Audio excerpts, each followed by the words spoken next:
Yo, what's going on, everybody? It's the Most High, the Trent Ayatollah, with my tag team partner, CT, aka Chitty Bang. What's going on with you, brother? Can you hear me? I can hear you. Yes, sir. Did you hear everything on the phone with me and my mother? No, not everything. All right. Mommy calling at the worst times in the time. But yeah. Happy New Year, guys. Real wrestling. You gotta show love to the moms, when they call. But Happy New Year, everybody. We're here with the Underground and Professional Wrestling Podcast. If you don't know, now you know. I am Chitty Bang. As he said, it's the Most High.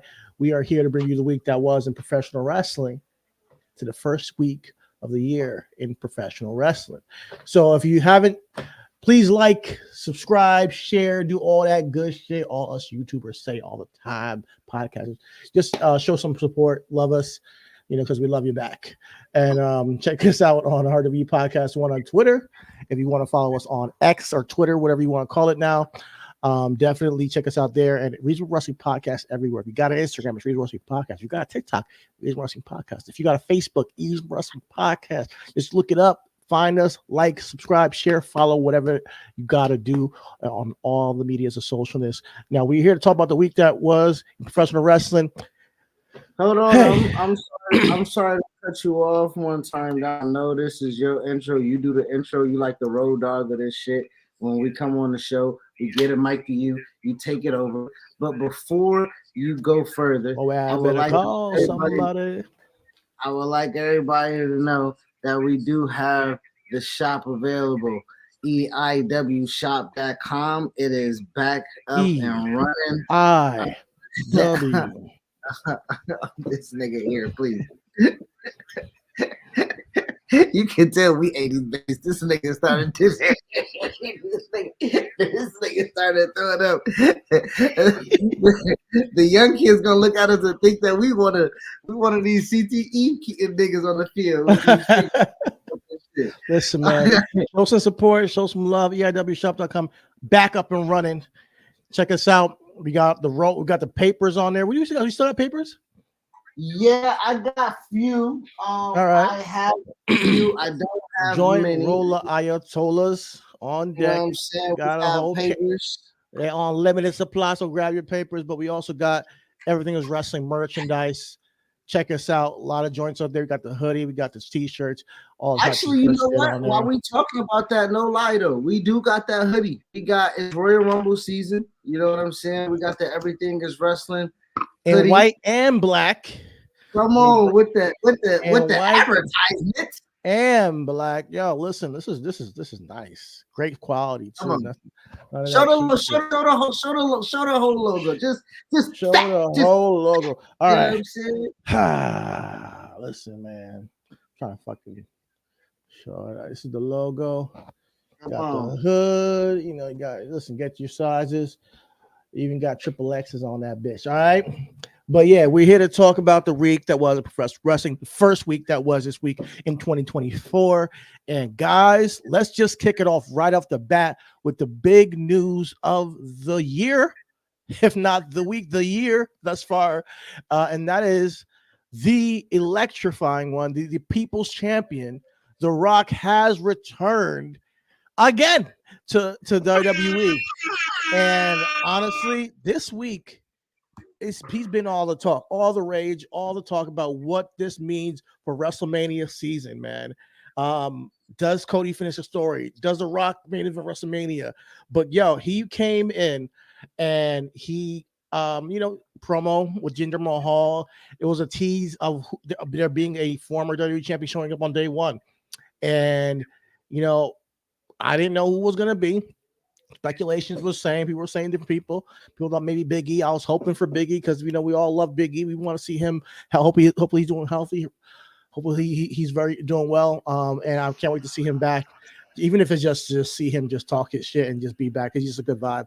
But hey, we got The Rock. We got Jinder first though. It was Big Troll, and he got a long, drawn out promo. And in the middle of the promo, you hear, "If you smell," the place goes crazy. So The Rock comes out, cuts the promo with Jinder. Another long, drawn-out promo that really didn't have any substance to it, in my opinion. So I'm saying they're just waiting. Like me, I'm not sitting there waiting. Honestly, it's great to see The Rock. They gave a shout out to the Iron Sheik in the promo, which rest in peace, Iron Sheik. Called him a jabroni. He got that from the Iron Sheik and shit. Hit him with the people's elbow, and before he left, The Rock said to San Diego, I'm after kicking some ass, I'm a little hungry. I want to go out on the town. I want to get some food, but I need some advice. When I go out to eat, should I sit at the booth?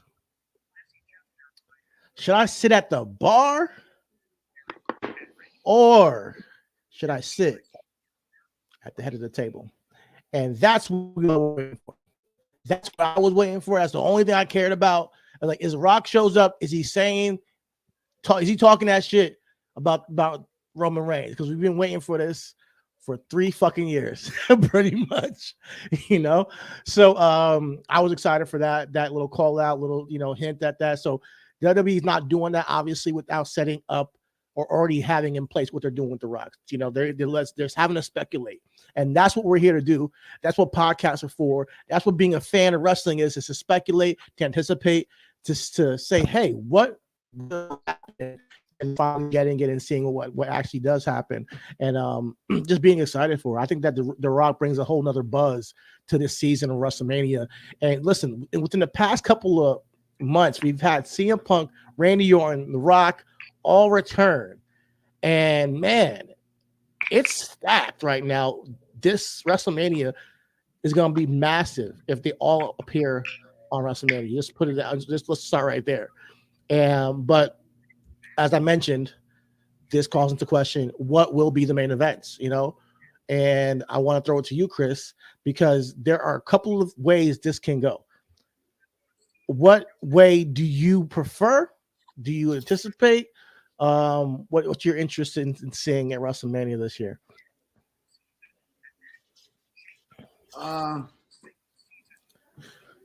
First and foremost, I don't want to.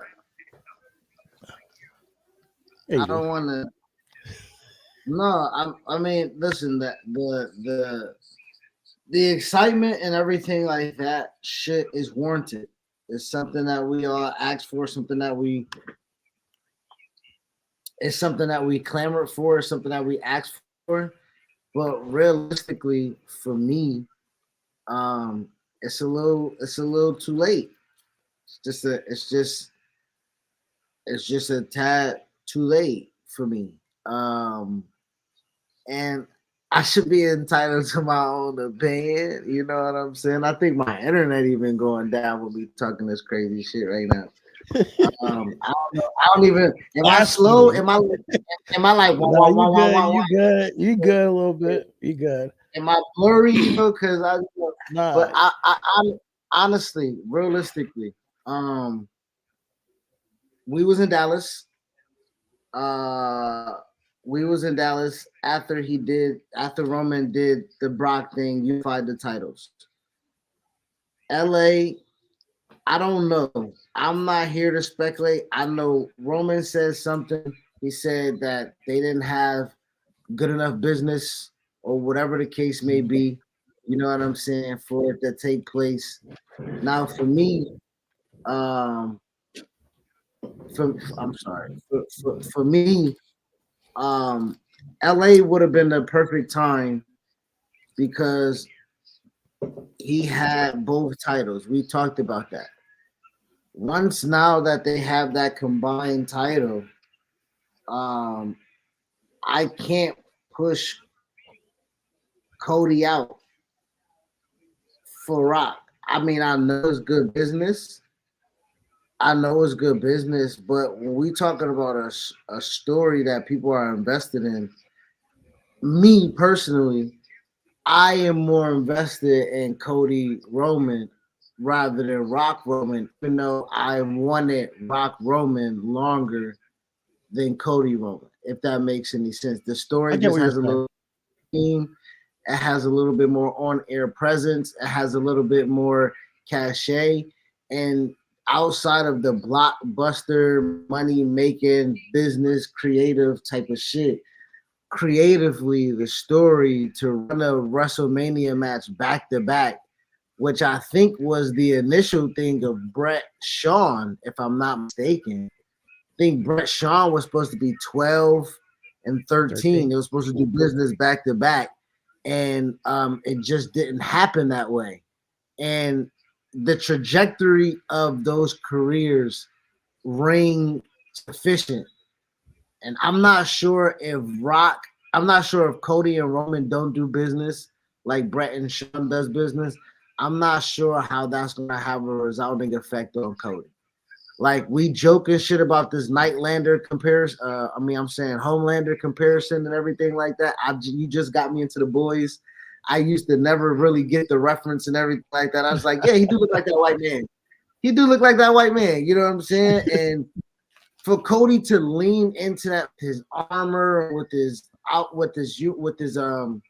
attire and everything like that, for him to understand the kind of reference of that, to me psychologically, in a little deeper down essence, he has some type of resounding resemblance with Homelander outside of just the look.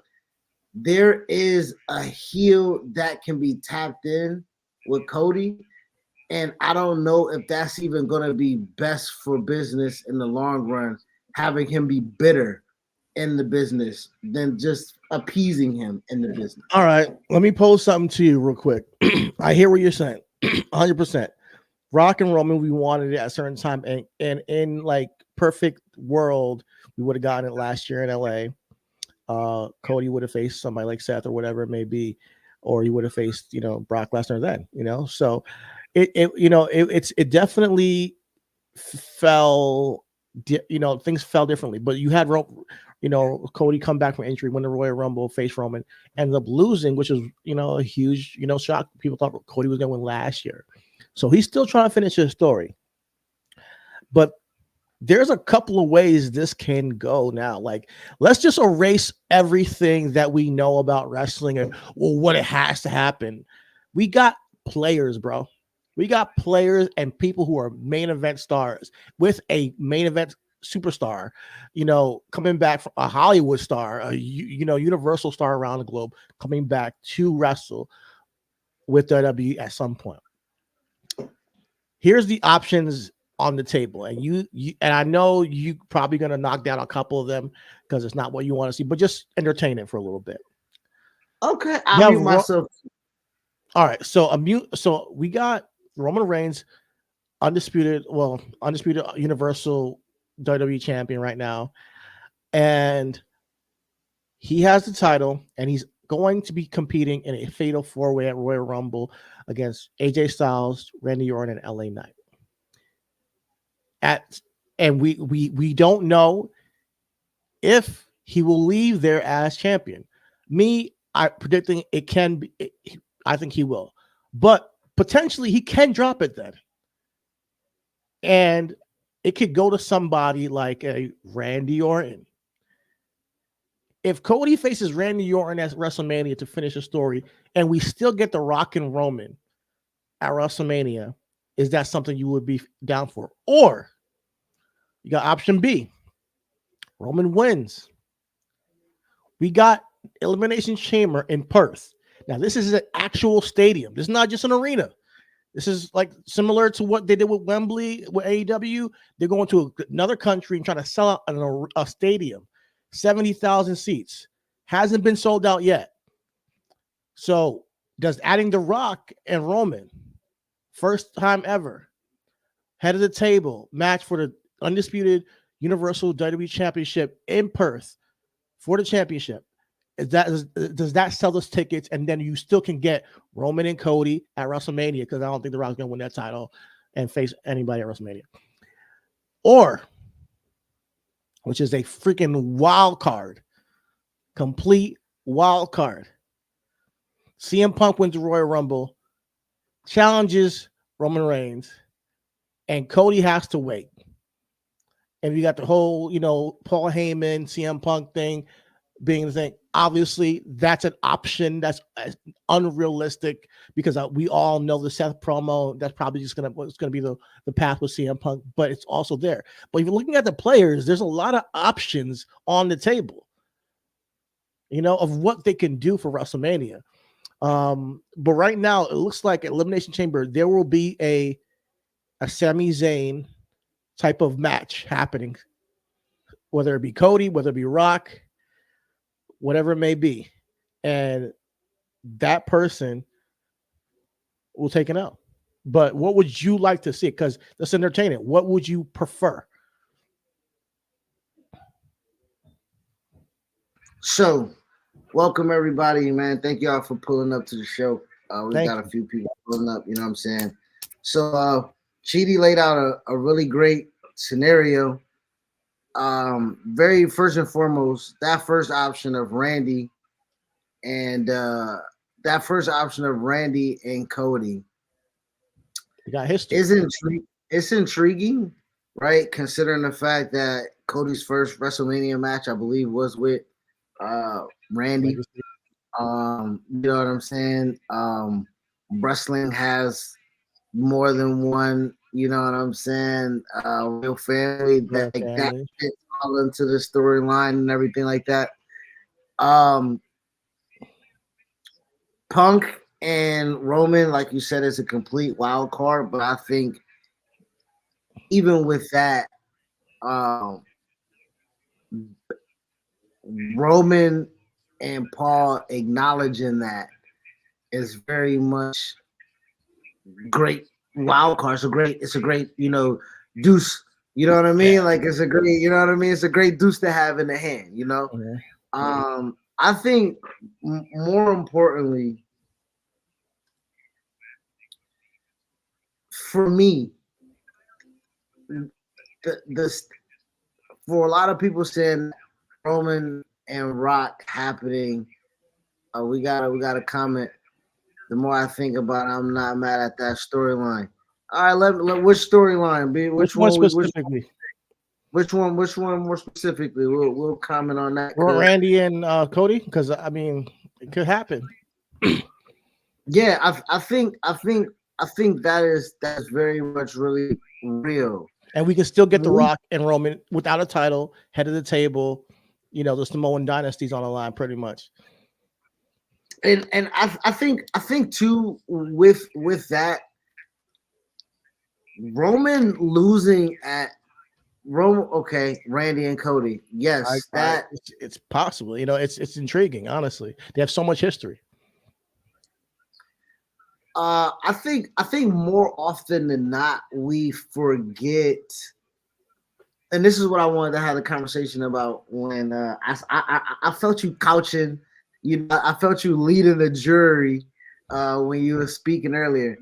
Listen, our expectations on what it is, I think, minimizes our enjoyment on what it is, right? It is a ride, right? And I don't really do roller coasters, for sure. I look at it and I'm like, that bitch scary. You know what I'm saying? My wife drags me on that shit. My brother drags me on that shit. Like, come on, don't be, they use that word, you know what I'm saying? And you like, nigga, you know what I'm saying? And you go on that roller coaster and you're anticipating it. You're like tensing up and everything. You're like, ah, and you're like, oh, nothing. Oh shit. You know what I'm saying? You and so you got that, and then you build a callus. And so the next roller coaster you get on, like, okay, well, shit, if that ain't bad, I'm gonna try this because that shit go, you send you all through this shit. Like, I ain't never doing roller. But you couldn't expect that. So you're saying that because you couldn't expect what that roller coaster was gonna be, you had more of an experience. So with that analogy, with this wrestling thing, have so much of an idea of what this roller coaster is off of just, as you say, we got so many players, we got so many of this, we got so many of that, we got this, we got that. That dampers the ride for me. Because I'm learning, I don't want to have a set expectation of, well, shit, if Randy don't win, well, they going with this then. Okay, well, if this ain't happening, they going with this. But it's human nature that we're gonna know where it's going after Royal Rumble, probably. Like, really, real talk. Like, we're really gonna know a lot after Royal Rumble, and especially that week after Royal Rumble. Okay, this is what they're trying to go for. If you've been watching wrestling enough, it's like it's hard not to expect. This is what this is. This is why people do podcasts. But with the love of what we do, right? It's reasonable wrestling. With you being reasonable with that statement, let whatever in the next 2 weeks, 3 weeks breathe. Because but my thing is, I'm asking just preference. I granted, maybe you don't want to put any preference on it at all. I'm saying, what is your preference as what you, and mind you, if it doesn't happen, I'm to be honest with you. If nothing that happens that I want to happen, if I don't get The Rock versus Cody, which is what I prefer at WrestleMania, then I'm still not gonna be mad, because I genuinely see so many options. Rock versus Roman. You said Rock versus Cody. I want Rock versus Cody at WrestleMania. That's what I prefer. I'm gonna be honest. Oh, you want Rock versus Cody at WrestleMania? Yeah. I think The Rock is way much better positioned as an Elimination Chamber, and having hit The Rock and Roman have an Elimination Chamber match in Perth, Australia, to try to sell out that stadium, and then we get, because let's be honest here, are we gonna see The Rock become WWE champion ever again? No. Let's give him the Sami Zayn treatment. Let him take that L, raise Roman's hand, and let us move on to Cody. Let us move on to Cody and Roman, and let's finish the story there. That's my opinion.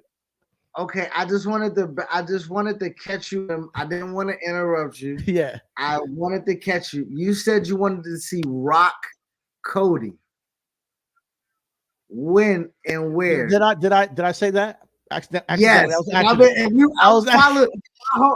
me in the joint like, yo, you wild. Yo, but hey, that is crazy. I thought I said Roman Cody. My bad. Okay, Roman Cody. Okay. That would be crazy though. That would be crazy though. I mean, I messed up. I was off base. I meant Roman Cody, but now that I think about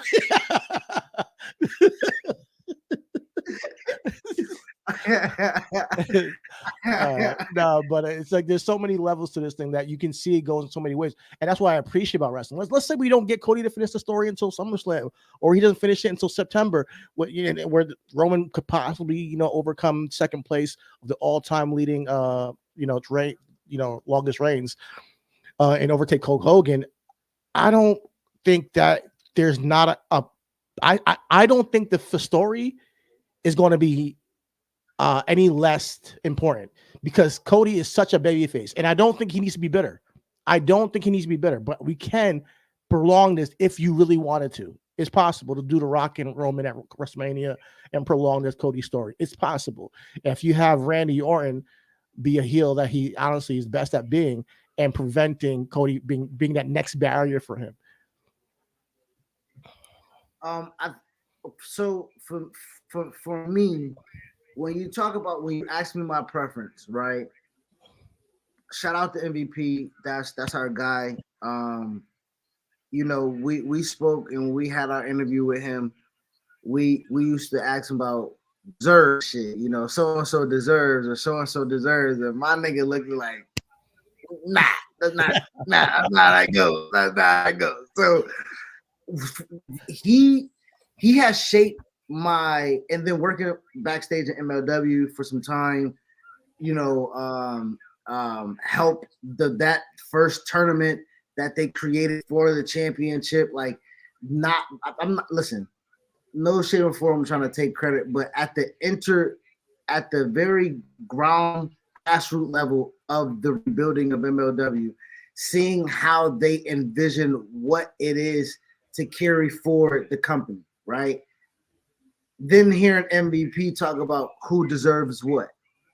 Now you take it into the big portion of the big umbrella and you look at it like, okay, Cody, you came back. You got the money.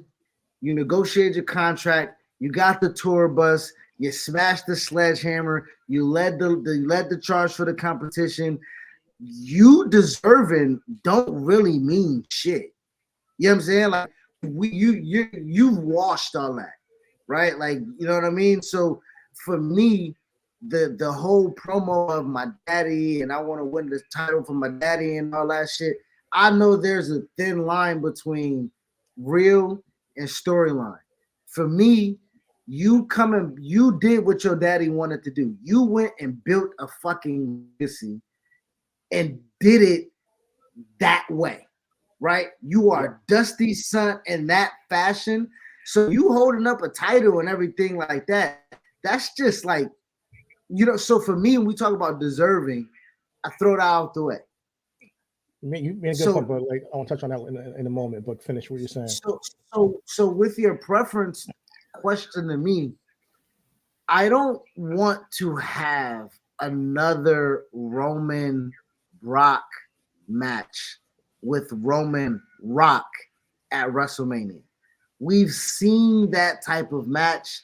We've seen that type of layout. We've seen that type of plotting points. The only thing difference is not going to be suplexes. It's just going to be slap punches, and then it's going to be the elbow. But Roman's going to beat the shit out of Rock for a majority portion of that match. Then it's going to be a comeback. Then it's going to be interference. Then it's going to be a win. Don't do that to me. Give me legitimate. Can Cody lose twice to Roman? Can Cody really, you know, like give me legitimate what can happen at WrestleMania. And I think that's my. I'm with you on. I think that Cody and Roman add more of a emotional dynamic to the match, and not just because of the Dusty thing. I think especially now that he's already lost, he has to come back and be like, "Listen, I'm doing this for myself. You know, I'm doing this for myself." And I hope that they can put a stipulation in that if there's any interference, Roman has to forfeit the title. Like Nick Aldis has shown that Nick Aldis doesn't play the same games that Adam Pearce plays when it comes to running the roster. So by the time we get to WrestleMania, if there is interference in The Rock and Roman in Australia, Nick Aldis says, "Listen, I'm not playing that shit going forward. In WrestleMania, you will not have any assistance from the bloodline. And if anybody interferes, you will have to forfeit that championship." You know, and that will give us a one-on-one Cody Roman match where Cody can be the man to defeat this long tyrant reign of Roman Reigns and be the babyface that gets the rub from defeating this tyrant. You know, on top of that, of fulfilling his own destiny of becoming a WWE, you know, world champion, undisputed champion. You know, so I think that will end up being starting a new era for WWE after WrestleMania 40. And I think that's what we want to do here right now. Like, you already pissed the fans off last year. Now, granted, if they go different with it, I'm going to be patient with them because last year I was mad about the Cody loss, but then honestly, I came back around. And I think Paul Levesque has given me a lot of faith in the way he books Raw and SmackDown. And sometimes I'm surprised, sometimes I'm unhappy, but part of that roller coaster ride is to enjoy the ups and downs. It's to be like, oh shit, I didn't get what I wanted, you know, and then see the climb back.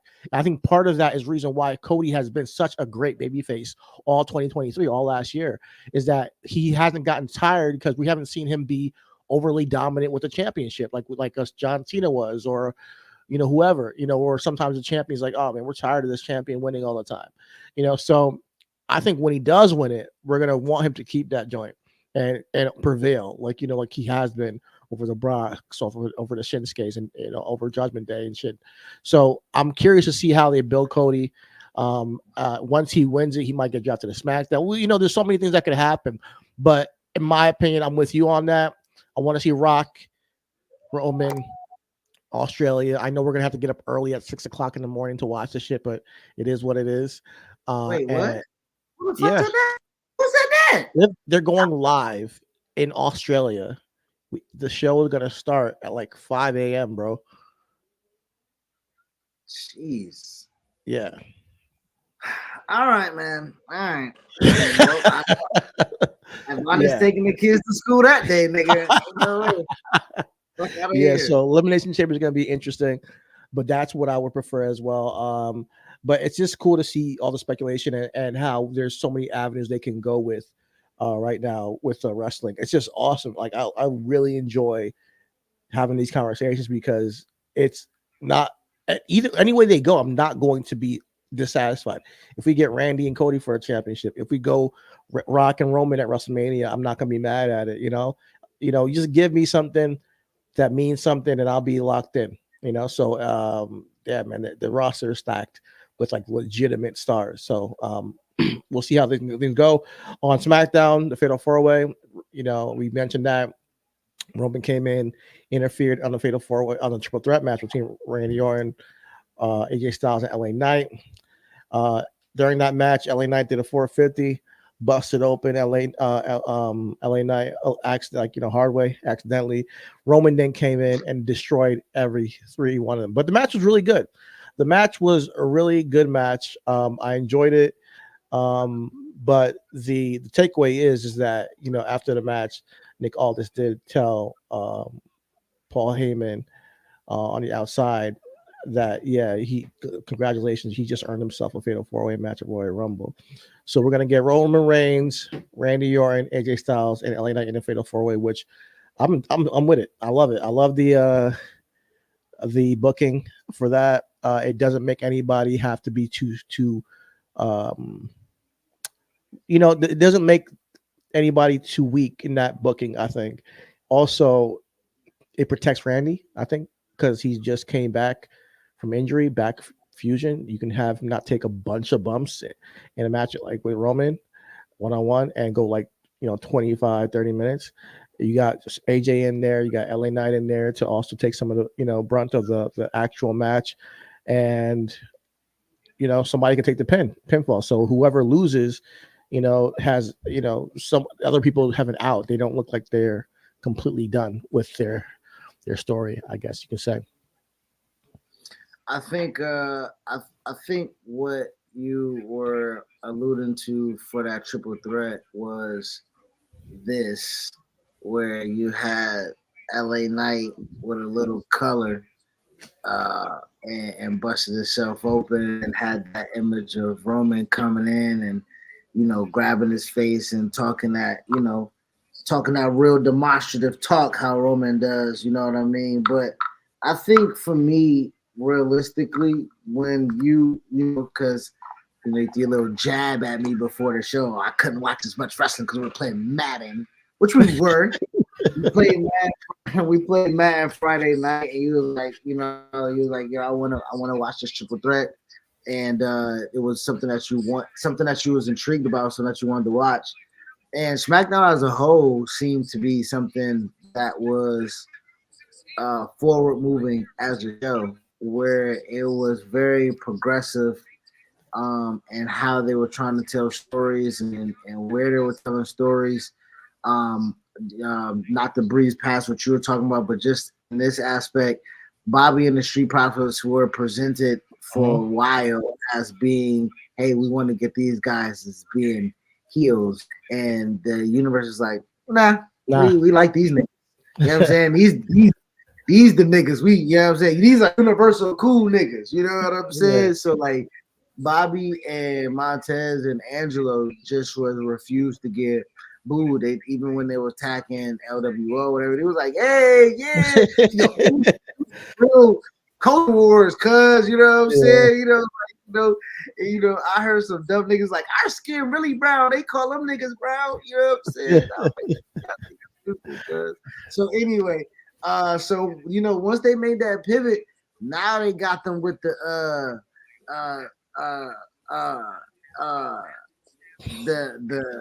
I was trying not to be disrespectful, so I didn't even really do it.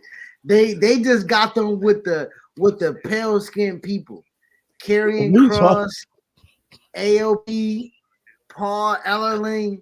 It is some fair skinned people against the dark skinned people. and I like that Listen, type of man. act. I think the whole AOP the AOP return, fuck with it. They've been like 4 years since they've been here. And say, I don't know why you were with the race where so much like you go straight to the race. Let me. I want to be Shannon Sharp in this. Okay, shout out to Shay Shay Club, Shay Shay Nightcap. He had Gilbert Arenas on, and he was trying to tell people when he grew up, it was Bobo Brazil, and we went all the way to Marietta, and da da da da. Listen, man, when I grew up, we had DOA, we had Nation Domination, we had Los Barricos, we had yeah, that was wild times, bro. They lean right into that shit. We had some real tension. Oh, like, why you so angry? I grew up in the era of Nation of Domination. I'm like, yelling this just how I talk. Los Barricos. Nah, like carrying the group looks good, man. AOP carrying Paul Ellering and of course Scarlett. It just has a good look to it. You know, it just has a great look to it. My thing is, this already sets us up in a position where one of the groups got taken out. All I care about is that they put these guys. Oh, I don't even in Elimination Chamber. I wouldn't mind it. 6-man tag. Make it a complete like no holds barred. Like I want you guys to go back and watch the Wyatt family versus the Shield type shit. And if you guys can put on one of those types of 6-man tags, then nobody loses, regardless of who loses. Because otherwise, it's just gonna be a new team, which Bobby and Street Profits are fairly new, versus Karrion Kross and AOP, fairly new team, taking a big L. And I'm worried about that, you know. So we've seen Karrion take so many L's that he cannot take another L like that with this new group. And then you got Bobby and the Street Profits, who I think we probably would like anyways, no matter what they do. But and they, you know, so I like I like the debut, but I'm wondering where they're gonna go with it. Put it that way. This is my thing though. My thought process now is just like if we have clear distinction of who's the heel, who's the baby face, that baby can go under. So if buying the Street Profits is badasses and they get their ass beat by bigger badasses, but it ain't like a pure domination, like you say, like they got Paul Ellering, they got Scarlett, so they can save him a little bit. Yeah, so that the managers. Exactly. So I think that's built already, right? So we already know that, you know, the niggas is taking the L. You feel me? But like it's how Bobby took an elaborate finish by Karrion Kross, the pump handle fireman carry to a DDT. F5, yo, like some shit I would create in a WWE video game. This nigga's a straight ass car, man. Yeah, I know. But it was cool. Listen. It was cool, you know, and to pick a guy like Bobby up like that was pretty cool. I gotta hand it to him.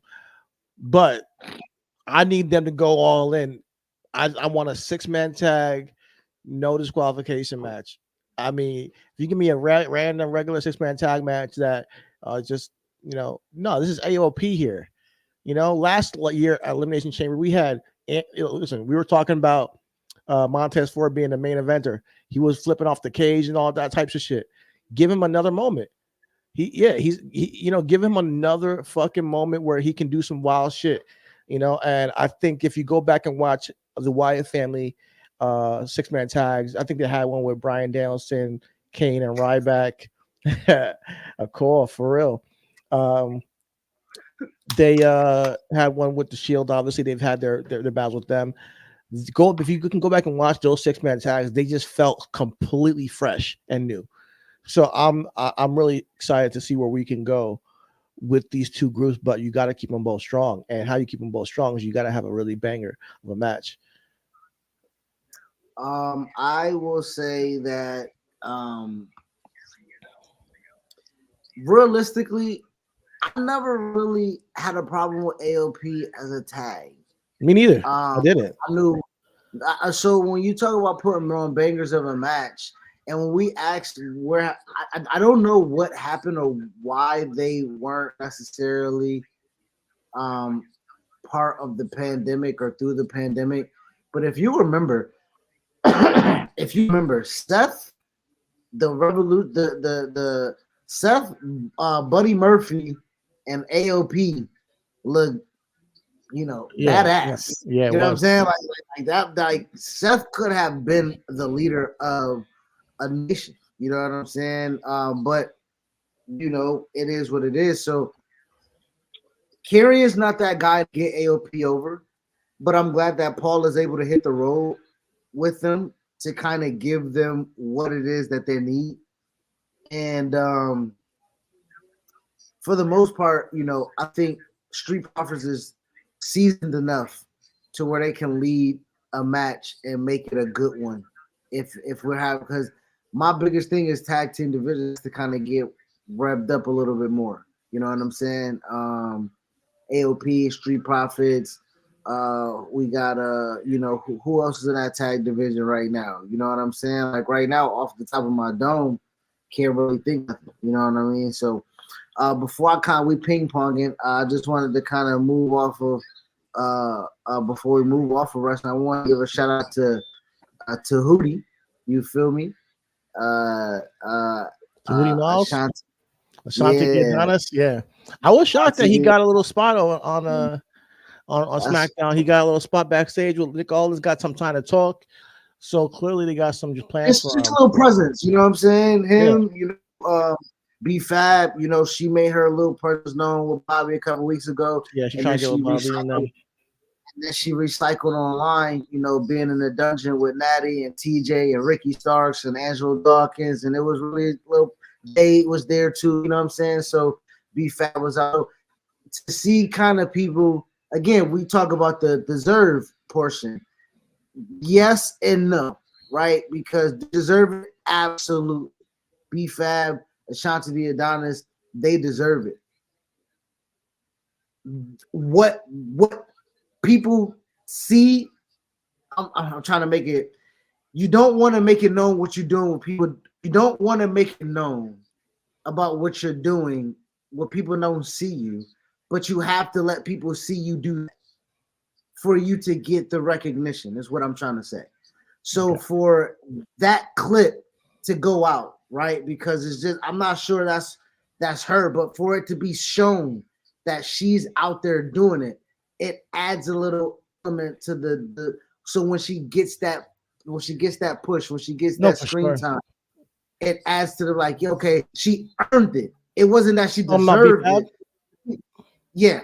I think to me, B-Fab and the same could be said for Jake to be because they are absolutely in the lab, and those little clips, it's just like, all right, you out there working. And honestly, I can see both of them entering the Royal Rumble, and I'm excited for the Women's Royal Rumble because they're literally, I have no idea where this is gonna go, and I kind of enjoyed that. I enjoy. Like I have and that's and that goes back to and I think that's what I was trying to say. You don't necessarily deserve stuff you don't earn, right? So with this Royal Rumble coming up, we have so many women that we quote unquote say deserves it, but that's because they earned it. So Bayley, in a sense, Bayley easily can be a Royal Rumble. She's literally done everything else in the company, right? Money in the Bank, Raw, SmackDown, NXT, Tag Champ, what else is there to fucking win? Mae Young Classic, nigga, Queen of the Ring, nigga, she's done everything. Royal Rumble, Bayley can win it. Yeah. And Bayley can tease that she's going for Rhea and fucking go after Io. I saw online on Twitter somebody say Dakota Kai make a return back and eliminate Bayley, and that's how Bayley get out of Damage Control. And you got just the foursome of Dakota, Io, and the Kabuki Warriors. You exile fucking Bayley out, and Dakota, eliminates it right there. Like that's a boom. It will make sense for sure. You know what I'm saying? So I love the fact that they're teasing this Bailey dissension with Damage Control, the group that she made. They're like, "Yo, since you're the leader, yo, you got to take care of homegirl." Like, like, listen, man, you're the leader, right? Go take care of Bianca. I need you to take care of Bianca.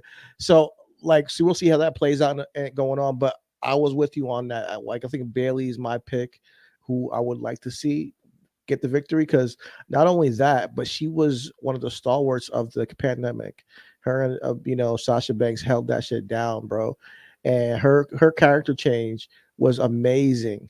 This role model Bailey, it was amazing. She's part of the reason why Bianca got so over. Their storylines always work, always hit.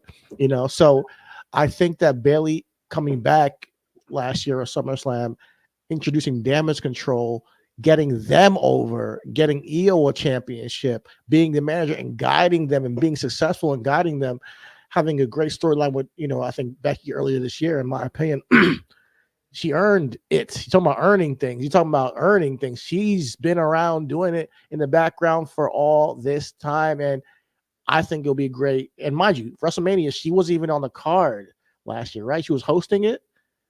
Yeah. Yeah, like, or was that, like, that's kind of crazy. No, I'm talking about the year before that, actually, Dallas, when we were there. Yes. After everything she did, she was hosting WrestleMania. I was like, okay, what? That pandemic year you're talking about, pandemic year.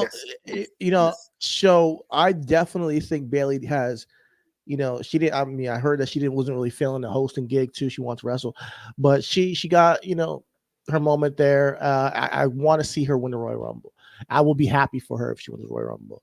And then if you see, like, yeah, I'm going to go after Rhea, and she goes after Io, and we get Bailey versus Io, which is a match I think it'll slap, especially with the storyline of, dissension between Damage Control. That's my pick. But if you really think about it, it can go so many different ways at this point, So I am excited for that. I love the Royal Rumble. It's one of my favorite pay-per-views of the entire year because it sets so many things up. Even in the Royal Rumble match, let's say the men's Royal Rumble, let's say Brock Lesnar enters the Royal Rumble and eliminates Gunther, and do we get a Brock Gunther feud after that? And then, Gunther goes off, or vice versa, I think there's so many things that they can set up. Then we got Jey Uso and Jimmy Uso. I'm sure they'll both be in a Royal Rumble match and then have some interaction there, possibly, the surprise entrance. So I can't wait. It's going to be lit. I was hanging on everything you were saying, but you led me into, you steered me in the direction I kind of wanted to go for Book and Black. When you have mentioned about Bailey and Sasha during the pandemic, because as we're talking about everything that Bailey has done to earn the respect and deserve the spot and the contract extension and the money and the title opportunities and the win the Rumble and the accolades and everything like that, how the fuck we don't say Mercedes Moné is not still earning and deserving being the hottest and biggest women free agent? And like, I think because it goes without being said, I think that Mercedes Moné is not being overlooked. I don't think she has been. I think that Bailey has been. But Mercedes Moné is in the news cycle every week without doing a goddamn thing but being Mercedes Moné and posting pictures at the moment, and showing up backstage and showing up in the crowd. And let's be real, her whole contract dispute was a whole story last week at the end of the year about her being wanted to be, paid a certain amount and they couldn't find a deal with WWE. And that's it. Mercedes Moné is at that level right now where we don't got to say it. Everybody respects the Mercedes Moné. I think that's why I mentioned Bailey like that, because Mercedes is Mercedes. Well, I mean, and that the way that is said, I mean that in respect, because she's a legend already. She's like just like saying, hey, Randy Orton's like, hold on, he's a made man. Hold on, and what I was trying to say is so is Bailey in a sense, and Bailey's a company woman in a sense, right? Bailey is Seth of the women's division in a sense, right? Where injuries, the knee injury derailed her, and she was, when the three women did it at WrestleMania 32, and she was still at NXT and had to build her cachet down there, coming up and the maturation of who she is, the turn, all of that. Bailey has a legacy as well. What I was stating was even in the end, if Mercedes is to come back, she is without a doubt what she has always said to be, the headline, the main event, the boss. And if she comes back, she wins it, to me. And I know that's not the case right now because that isn't what it is. But I think at the end of the day, Mercedes tried to pull the CM Punk, and this is my book in black, you know what I'm saying? And let me just throw one time just to put her up there, you know what I'm saying? Because she's worth it, you know what I'm saying? And Book in Black is Mercedes Moné, you know what I'm saying? Now I think for me, what I wanted to get out of what I'm saying is, with this women's Royal Rumble, to me, nothing is big enough. We talked about it on our show last week, the last show of the year. The women's division, as great as it is, Nia and Becky had a great match.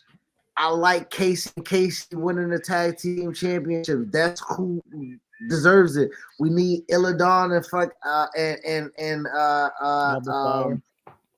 Fire back to, like, there is hope, there is promise, there is vision within this women's division.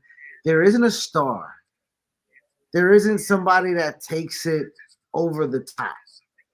And that, I know she's not coming. I know that, I know that's not. But if I had when you asked me my preference on the last question of Rock and Cody and everything like that, my preference is that they figure out and give her the CM Punk treatment. You think that a better way than Bailey to win the Royal Rumble is the better way to set up for WrestleMania is for Mercedes Moné to come back, probably as Sasha Banks, or maybe as Mercedes, who knows, and win the Royal Rumble, and then go on to WrestleMania and face who?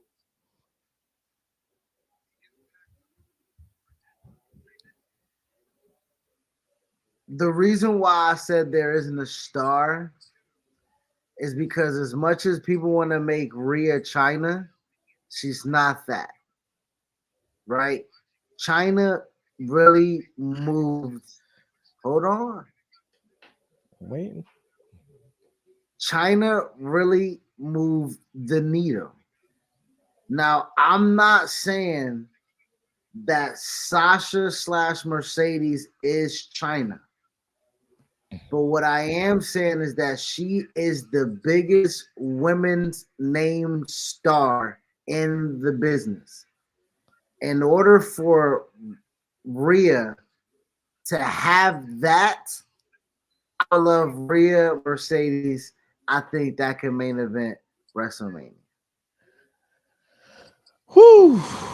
Okay. All right. Because the reason why the women, hold on, and let me just tie a bow on it. I'm sorry. Let me tie a bow. The women didn't have a main event last year, and you said there was not a story big enough. Now, again, I'm telling you, Mercedes is not CM Punk. Sasha Banks is not CM Punk. I am admitting that. I am wholeheartedly understanding that's. But I do believe that Mercedes, when we talk about earned and deserves, when she was the longest person in the Royal Rumble and she didn't win, and we thought she was going to WrestleMania, and that was going to be she did it with Bianca. She did do that. I'm not saying that she did not do that. But at the end of the day, when she did main event WrestleMania, the very next year she was out the company because she was treated like what? It's the same feeling that CM Punk had, and it's the promo that I wanted to show you. I'll give you. Here's what It's I the got. Go the ahead. when Punk was the champion at Royal Rumble when he faced The Rock, and he felt some type of way because that whole time he was doing what he would needed to do, and he did not get the fucking spot that he felt like he deserved. That's the only reason why I'm saying that Mercedes in the CM Punk tree, because that's the only reason why CM Punk is fucking back. That's the only reason why CM Punk is back. CM Punk is back because he want what the fuck he did not get 10 fucking years ago. Now it ain't that long ago where Mercedes can feel that type of harbor. It was like, hey, you gave this nigga a bag. You let this nigga, he about to win a Rumble. He about to win a title off of Seth, the workhorse of the company, the flag bearer of the company. Nigga, put me in the main event against Rhea. Make it happen. Listen, man, I think what Mercedes wants is a bag, and if she gets the bag, I think that comes with a certain spot on the card. That's what I think. I think they're going to give her a certain spot on the card with that bag if she gets it. But we don't know. We don't know if they're going to give her that bag. We don't know if she's going to be WWE. We don't know if she's going to be a surprise. At this point, anything's possible. We didn't know CM Punk about Cody though. Can we say the same thing about Cody? We didn't know it was possible for CM Punk to even appear at the Survivor Series. So it's possible for Mercedes to come in, win the Royal Rumble, and go to challenge Rhea Ripley at WrestleMania. It would be probably the biggest match they could possibly do. I'll hand that to you. Rhea Ripley, you don't got to downplay her. Rhea Ripley is Rhea Ripley. Mommy is a draw. And I think that as she continues to become more and more of a prominent factor, she's still young and she continues to grow. I think she's going to be as big as anybody, honestly. I think she has that kind of cachet. I think she has that kind of, mystique about her.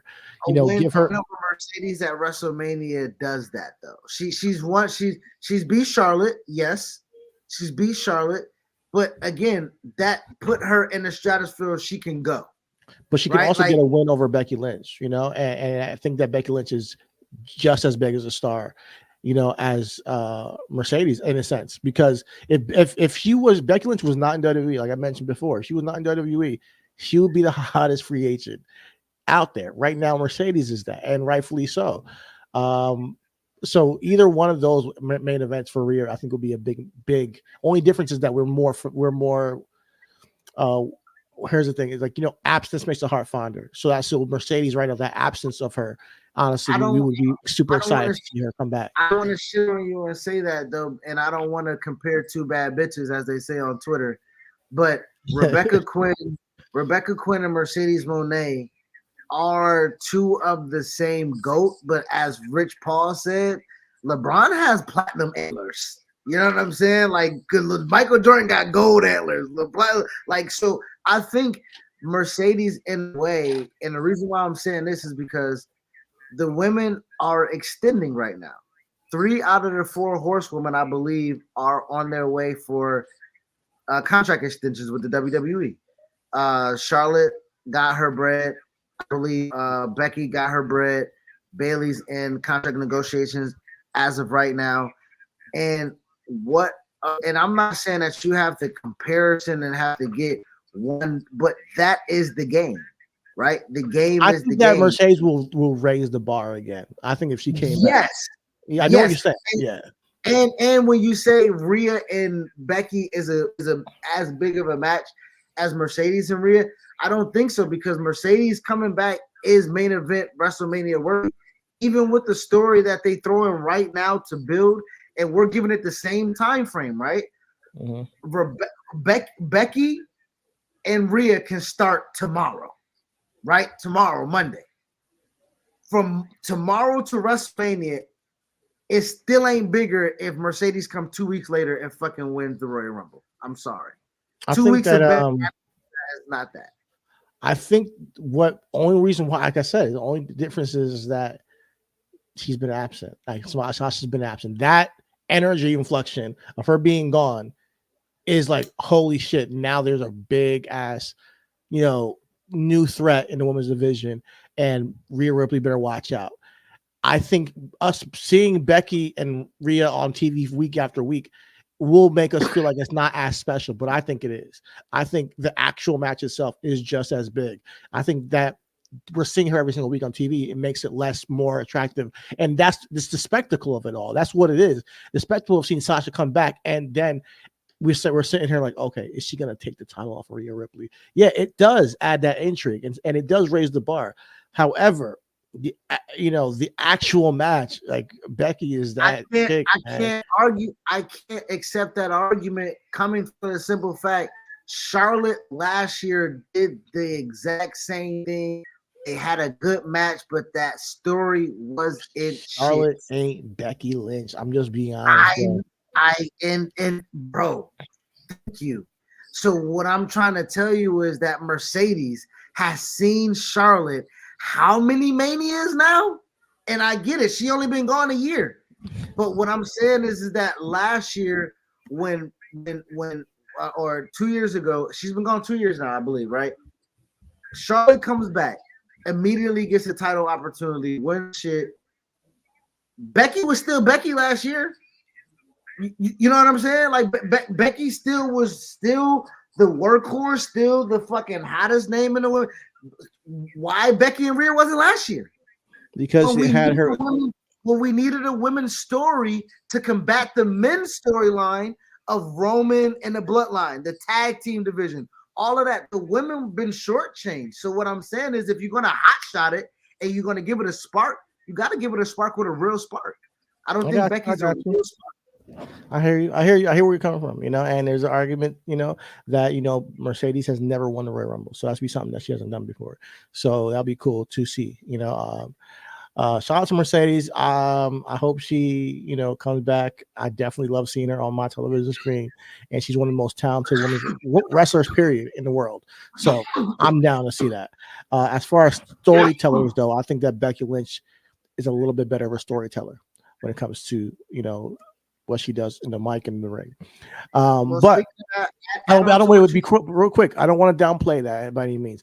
There's also, with this Women's Royal Rumble, there's speculation that not only Mercedes showing up, Trinity showing up, because TNA is now Impact turned into TNA. By the way, they're debuting new championships this entire week. So like the new title belts for the TNA titles are being shown. They just debuted the X Division Championship. It looks kind of dope.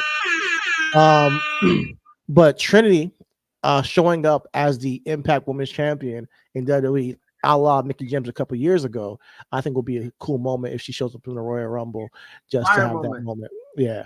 And it would be kind of like a hometown, she's from around the way. You know what I'm saying? Yeah. Tampa, Orlando. I'm saying. Yeah, so not too far. It won't be that far. You know what I mean?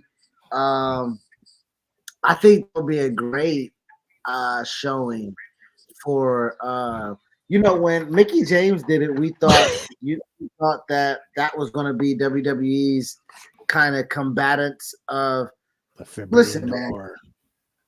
Yo, let's be. I mean, you want to? Hey, this is what podcasts do. We speculate. We do that. So hey, man, listen. Let's speculate. I'm with you. Impact and TNA is Switzerland. You feel me? Them niggas like shit. We work with anybody. We don't even need a bag, nigga. We just put our name on the shit. You know what I mean? Yo, you been in New York. It's just the nigga who want his name on the flyer at the bottom. Mm-hmm. When they say presented by, the nigga just like, man, what you need? You know what I'm saying? Let me just put my motherfucking logo at the bottom. TNA is that nigga. Mm-hmm. So with that being said, there is a wonderful availability when it comes to what wrestling can ultimately be when we discuss this quote-unquote forbidden door. And Cody AEW promo, when he was talking about, I don't know if I'll be able to see CM Punk and tell him this. You can. You saw him. I am the guy who did it.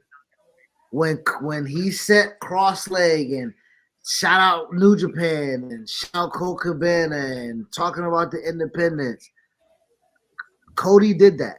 So that is already also in-house. AJPW also, when they just sent fucking Clint Dempsey out there, you know what I'm saying? That's all. So there is an avenue for wrestling to be as communal as it has ever been since the territory. It's already happening. If you're paying attention, it's kind of already happening. Last year, Shinsuke showed up at Wrestle Kingdom. Was it Wrestle Kingdom with Muda? Or was it Wrestle Dream? Wrestle the New Year. It was a New Year's show. The New Year's show with Muda. New Year, not Wrestle Dream, but New Year. They have a New Year's show in New Japan that they do every year, and Shinsuke Nakamura was on it last year. Fuck, go look it up. You know, so they done that. they done that. Who else was on there? I think another guy. Nigga, you almost killed me.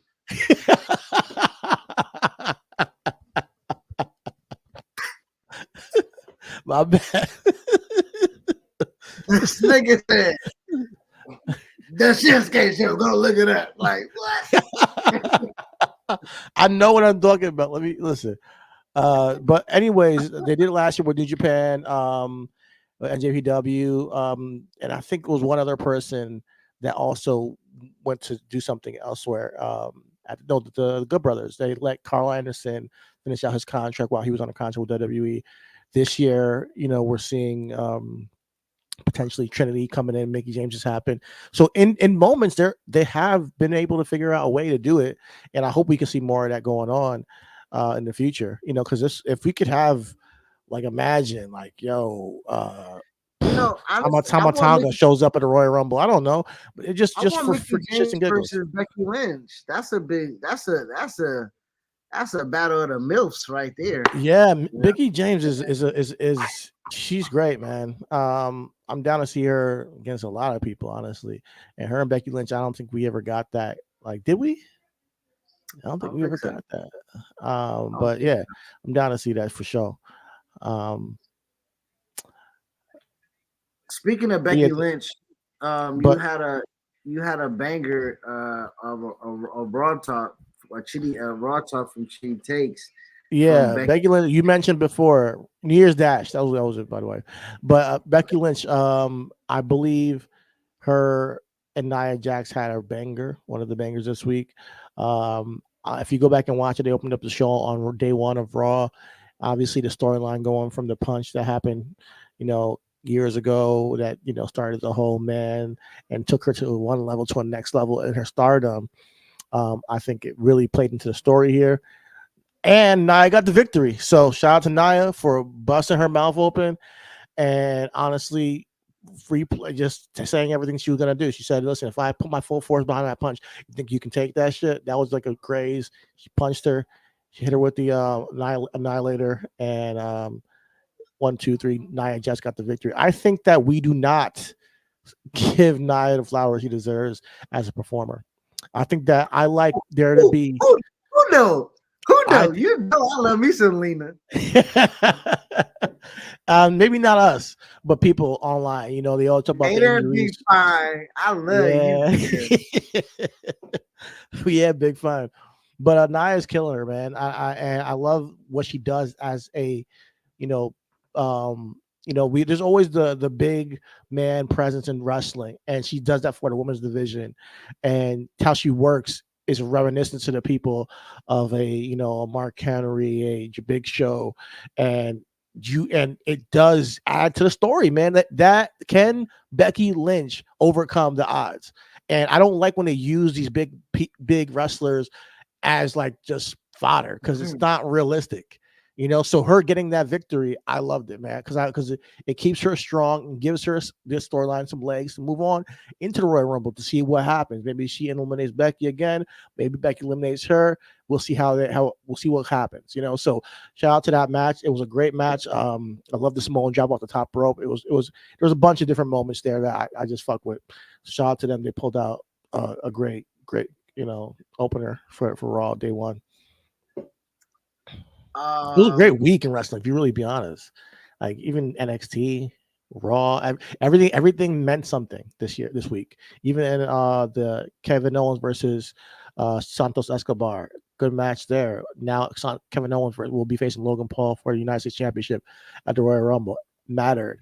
Io defended her championship against Mia Yim or Mi Chin. Mattered. The number one contenders match mattered. Trick Williams, due to Carmelo Anthony, saying to Grace, I mean, sorry, Carmelo, Carmelo, Carmelo Hayes, excuse me. So due to Carmelo Hayes, he, put Trick Williams title shot on the line against Grayson Waller. Kind of went out there and kind of put the match in for him. I ain't like that bait and switch because I thought I was getting Trick and Ilya, and I waited. And Me too.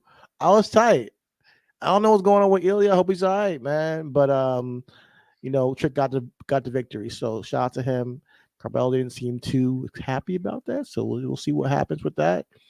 Fallon Henley and Tiffany Stratton had a good match, and now Tiffany Stratton got to be her ranch hand. It's a good storyline going on over there. Send the video. What the video of the ranch hand stuff? Right. Of what? Never mind. Roxanne Perez got a victory. Oh, she got a victory and then ended up getting reversed because she's crazy. But anyways, it was a good week. Yeah, good week of wrestling. That's crazy. Yo, also, we want to talk about a good week of wrestling. We can't talk about a good week of wrestling without talking about the Japanese Triple H. You feel me? The Japanese Triple H. Yo, news came out that my nigga was the president over there.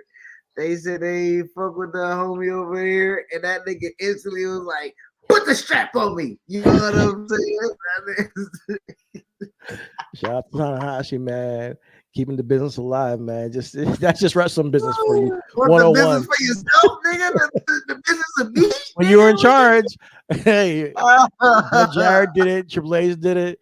Shit, the McMahons did it. Yeah, listen, man, it is what it is. But the ace of Japan is now, he's not the world champion, but he's doing his thing. Before anything else from WWE that you want to talk about? I did want to mention something. What do you have for Bianca? WrestleMania.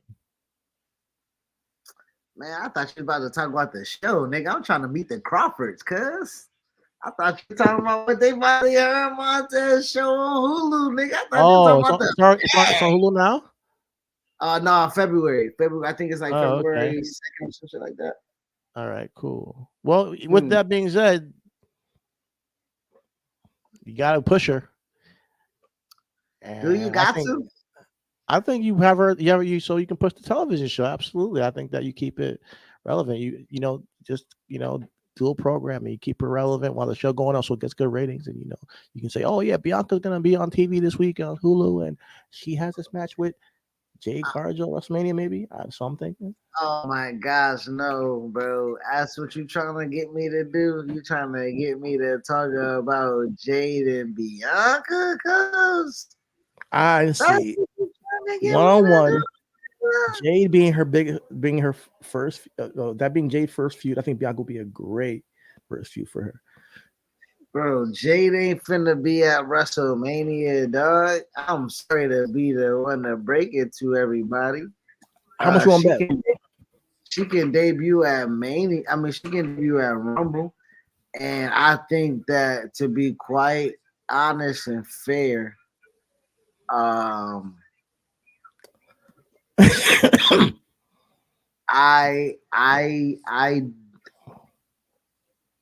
think Jade. I don't know. Like, I don't know if she comes in as character wise. Cause she can just be Jade, man. She can just be Jade. I think her talking her shit with Bianca is just gonna be already flames. Just put a mic in front of both of them and let them talk. She's trying to outshow her, outshine her. I want to hear my sisters argue on TV. Oh, get the fuck out of here! This is wrestling, bro. Oh, nigga, nigga, I ain't talking about black women. I'm talking about legit, nigga. I'm tired of hearing. I almost said something on this YouTube channel that got me. I'll put it in the private chat.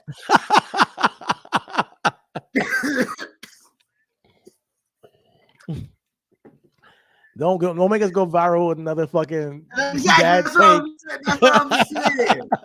I caught myself. You know what I'm saying? But listen, man, let's move on. Hold on, no, fuck that. My wife probably looked at the show and said, "You doing what now?" And I'm like, "Damn, I gotta say, bro, I hear black women talk shit all the time." So you was like, let her talk her shit, brother. That's my mama. That's my sister. That's my wife. That's my bad. And then to each other. Nigga, they do it at Bible study. They do it at the mall. They do that, nigga. Black women arguing? Man, hell no. I ain't trying to see that shit, brother. Just to stare down alone. They don't even gotta say nothing. Yes, it's gonna be fire. Just to stare down alone. Having Jade and Bianca in the ring together is dream come true. I'm with you. I want to do one thing. If they can build a match off of just looks, right? If they can just look at each other, point, like Taker and Triple H, I take it. I take it. Please do not have these black women thinking about who looked the best, who is the best, who got the best, man. That's Thanksgiving macaroni, nigga. I'm tired of hearing shit. I think Bianca can take Jade to like a really good match, so I just want to see it. I hear you on that. I hear you, but I gotta taste test 3 macaronis because women want to argue about who got the. We are not here for your black woman trauma, okay? We are here to set up WrestleMania. All I got is black women trauma, is what I'm trying to tell you. All right, but listen, man, I'm for it, bro. Moving on. We had all this talk with Nia and Becky. I thought I'm just on the scroll, just talking. Shout out to Nia. You are a beautiful black queen. Don't want to act like we talk about black. I'm glad we just 2 white names on the bottom. You know what I'm saying? Nia's not even black, dog. Hold on, brother. Hold on. We ain't finna do that right now. This nigga been saying Samoan are black people forever. we is not gonna do that right now. On this show of the evening. Yo, listen, you find me a clip where Nia identifies as a black woman. I'll shut up, but I don't think she does. Hold on. What we're not gonna do is just search the beautiful name. Oh man. Okay, man. Moving on. Moving on. Man. New Japan. You brought it up. Tanahashi in charge, president, booking himself for the matches, winning championships. Shout out to New Japan and Tanahashi. He also has a match coming up with Matt Riddle, so we shall see where that leads. Speaking of Matt Riddle, he also just defeated Jacob Fatu in LMW. He's back in the fold over there. So shout out to Matt Riddle. He's doing his thing. We got a bunch of releases from WWE over that are now eligible after the 90-day, clause has been, no compete clause has been, expired. And that one of those guys is Dolph Ziggler, aka Nick Nemeth. So Nick Nemeth will be showing up in New Japan. He showed up after David Finlay's triple threat with Jon Moxley and Will Ospreay, which I thought, which I've heard is a really good match. I'm going to check it out after this. But yeah, he's going to be challenging David Finlay for that global championship in New Japan. So, what now? The Dragon Screw? What now? The what championship? The New Japan is it? Does he have the never open weight championship or the global championship? I'm not. There's so many goddamn belts because I think that it's the global, right? The global, yes. Yeah. Yeah. So what now? Yeah, the global heavyweight championship is going to be defended against Nick Nemeth at some point, I assume. So we'll see that. And there was also a banger of Brian Danielson versus Kazuchika Okada at New Japan. Check that out if you haven't. Her in this match of the year candidate. New Japan always seems to deliver one of those early in the year, so check that out, and as I will too. That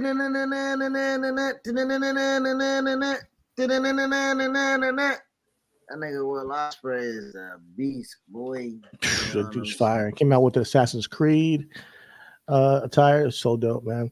Listen, let me talk about AEW real quick. Let's go on to that right now. Hold on, I'm sorry. One time, I'm sorry. You mentioned Brian Danielson, and I know, and that it's a great tie-in to this. Brian Danielson came back, and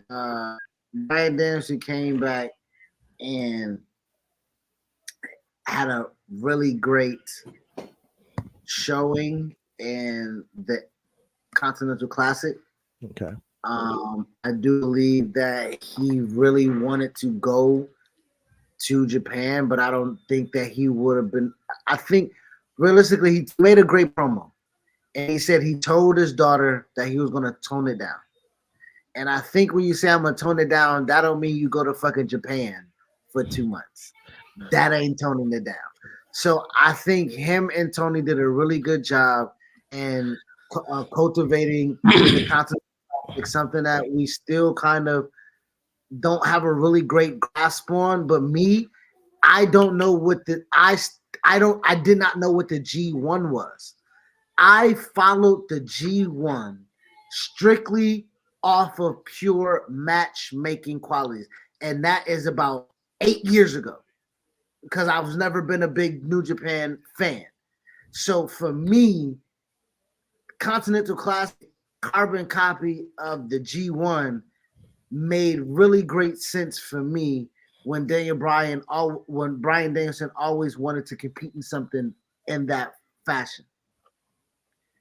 Him being able to wrestle at Wrestle Kingdom, I'm pretty sure was the biggest check that he could fucking check off ever.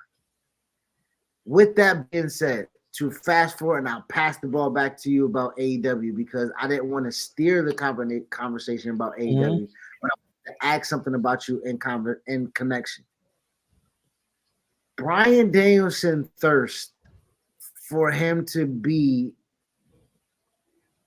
recognized worldwide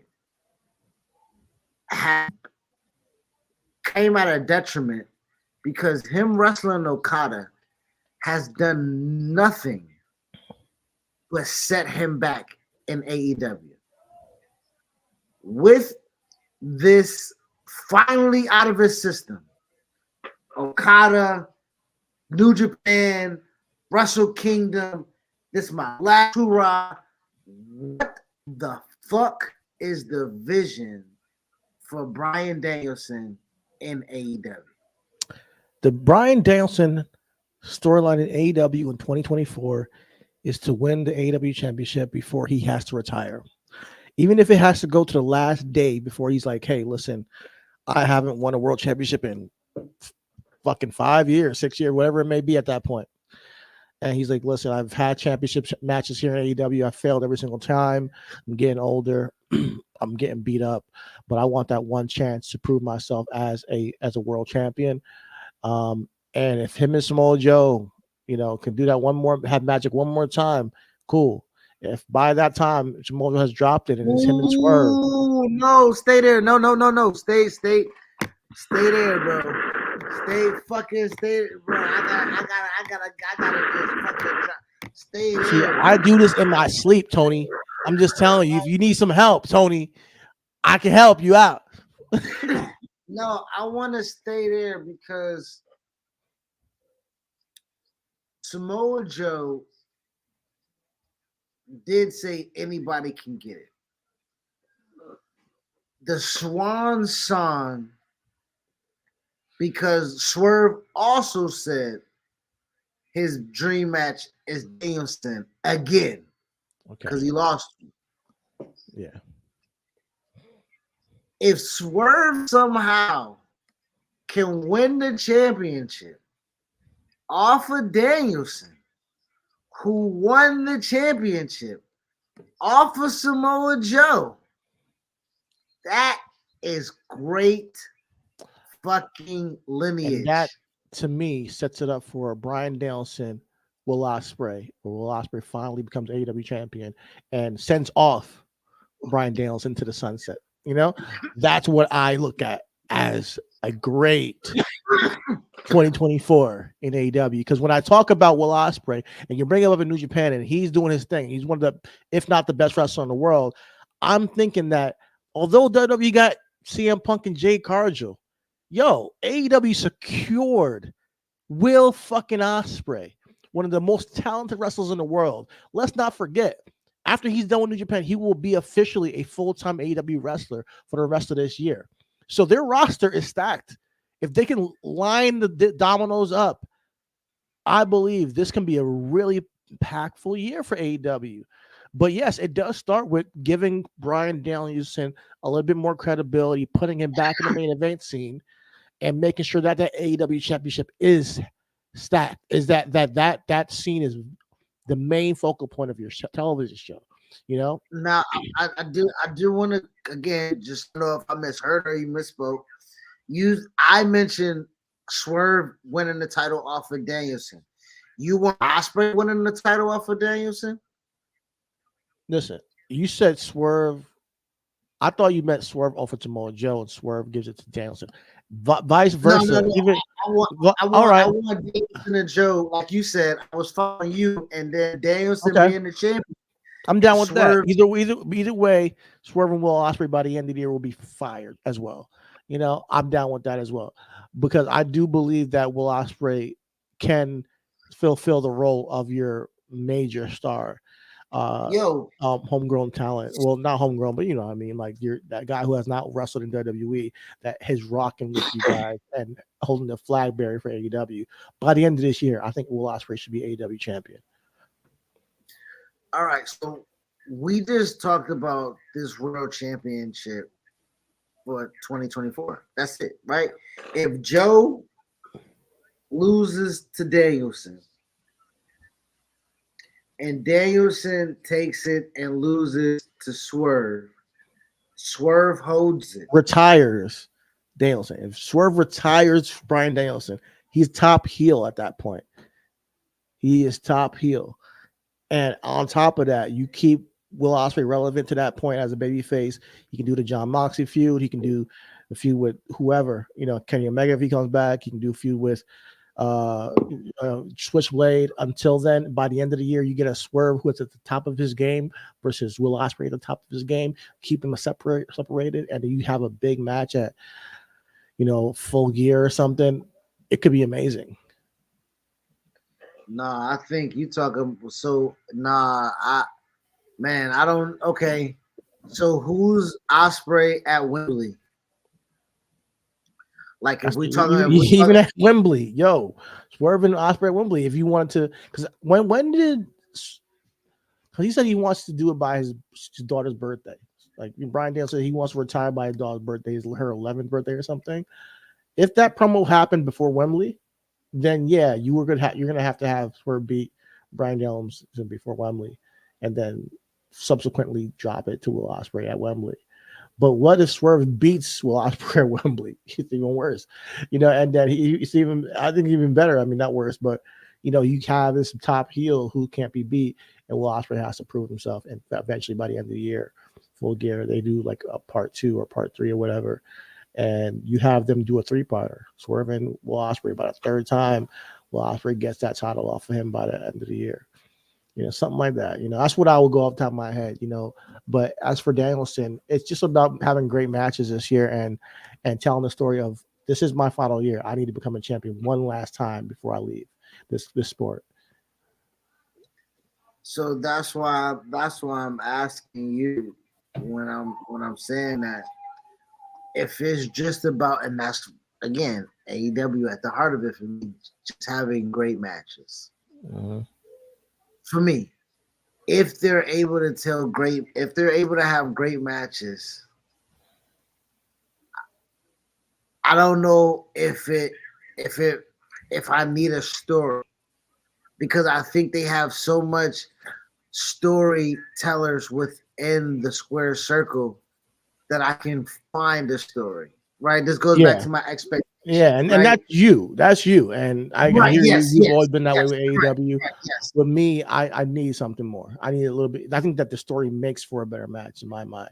You know, and but I hear where you're coming from, because these guys are so talented, they probably can tell a story just off a random Dynamite or a random pay-per-view without any build-up and be like, damn, that was a great match with a great story told in it. But you, like you said, would have to put it together. And with that being said, this goes back to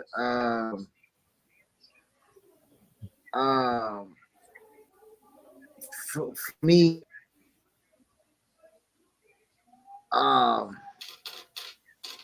it goes back to also with the women's division, right? We just talked about the world title picture. All those world title picture matches eventually essentially have great stories telling. Now, speaking of storytelling, the Devil and the Undisputed Kingdom. Undisputed Kingdom made their debut this week. Yep. That take away from that, bro. Which is, I think that goes, like I said, that goes back for me. For me, that goes back to I'll say the women's division because we're still here on the men's portion of it. Yeah. We talked about those matches are good matches that have story, that you don't have to tell stories, right? Samoa Joe, Bryan Danielson, if you're a wrestling fan, them in the ring together, you just fucking, you don't have to do none of that shit. You know what I'm saying? Swerve already stated that Danielson's the guy that I want to, but you already got Hangman Page that's like, I'm gonna be there every fucking time you try to cash in, bro. You know what I'm saying? So like, we got that. You know, Wardlow was touted to say when he topples Samoa Joe, he's gonna give the title to Adam Cole.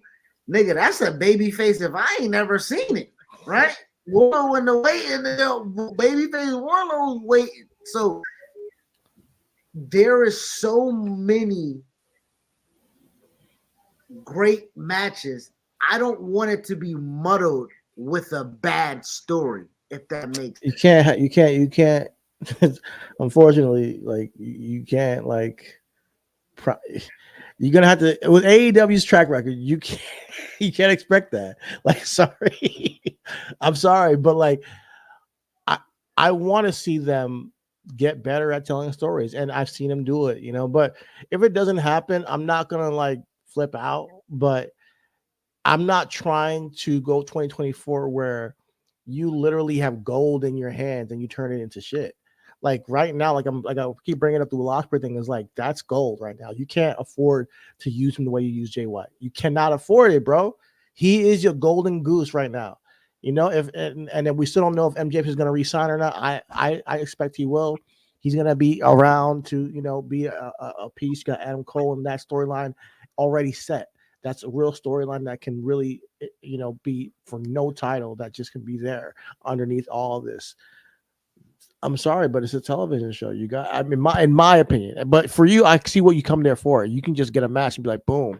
I'll agree with you. The Bryan Danielson Samoa Joe doesn't really need a story because it's already baked in. But there has been a story all these years. That's not the case with every single match. That match in particular can just do a package and you got it already.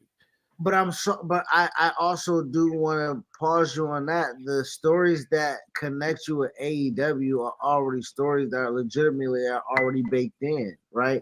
Not Every always. story. I think Adam Hangman Page and Swerve has created that in AEW, and I appreciated it. With promos and angles backstage and the house, you know, all that stuff. That is true, but with that being said, I'm not doing whataboutism. I will ask you to ask me another one because the only other ones that I will put up there would be a former world champion of MJF. Of he created it off of real life things. I think AEW for you to say Tony to rein in people, right?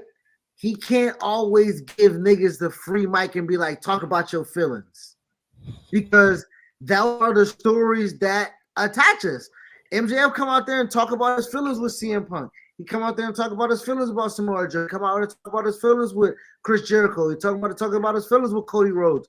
All of those stories matter. But why can't he? Like, isn't Bryan Danielson coming out and telling us about his retirement, talking about his feelings? Isn't Hangman Page coming out and talking about his depression and his concussions and all this stuff talking about? Yes, isn't Dax Harwood coming about talking about his family and what they're going with FTR and them thinking about retiring? All talking about what they're really going through. That's what makes the story. That's what just attached to these characters. True. Again, true. And what I'm saying is that is my point, is that isn't manufactured. You dig? Like, that isn't what we just did. It was like, Tony called me, like, we writing up. I'm talking about what I was doing with Tony calling me. That's a booking decision. Booking wise of how you want to those are just matches. But when you say, hey, listen, I need Swerve, you go out there and cut a promo with Bryan Danielson, they're going to be able to create a story. Like, I'm not creating that for them. I'm not manufacturing the story for them. But the booking wise, story is synonymous to me, though. To me, and that's why I'm trying to connect the two to see if we're on the same page. Booking and stories is synonymous with me. So if in AEW, which I've already associated with it being everything interpersonal, they have not allowed me to suspend disbelief because of how it was created. I have never been able to detach myself from that. And even with WWE, I am finding myself a little bit more getting to that portion because we are now not character based, right? When are we not character based in WWE or in AEW? No, honestly, in wrestling, period.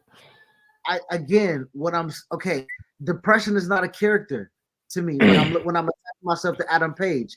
When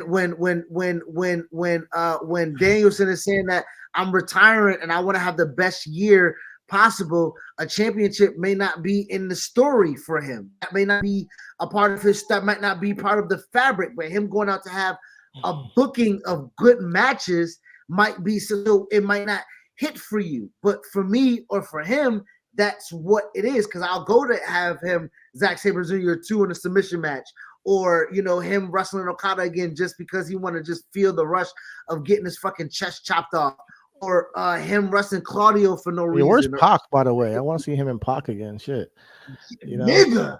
But here's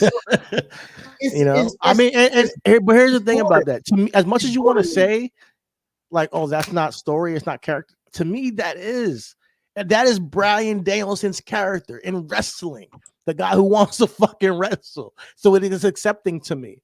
You can't take that storyline and say, hey, you know what? Let's put it on fucking Orange Cassidy and say, you know what? Just go out there and just have great matches. For me, I'm not going to be like, all right, so I'm still trying to get to know this nigga.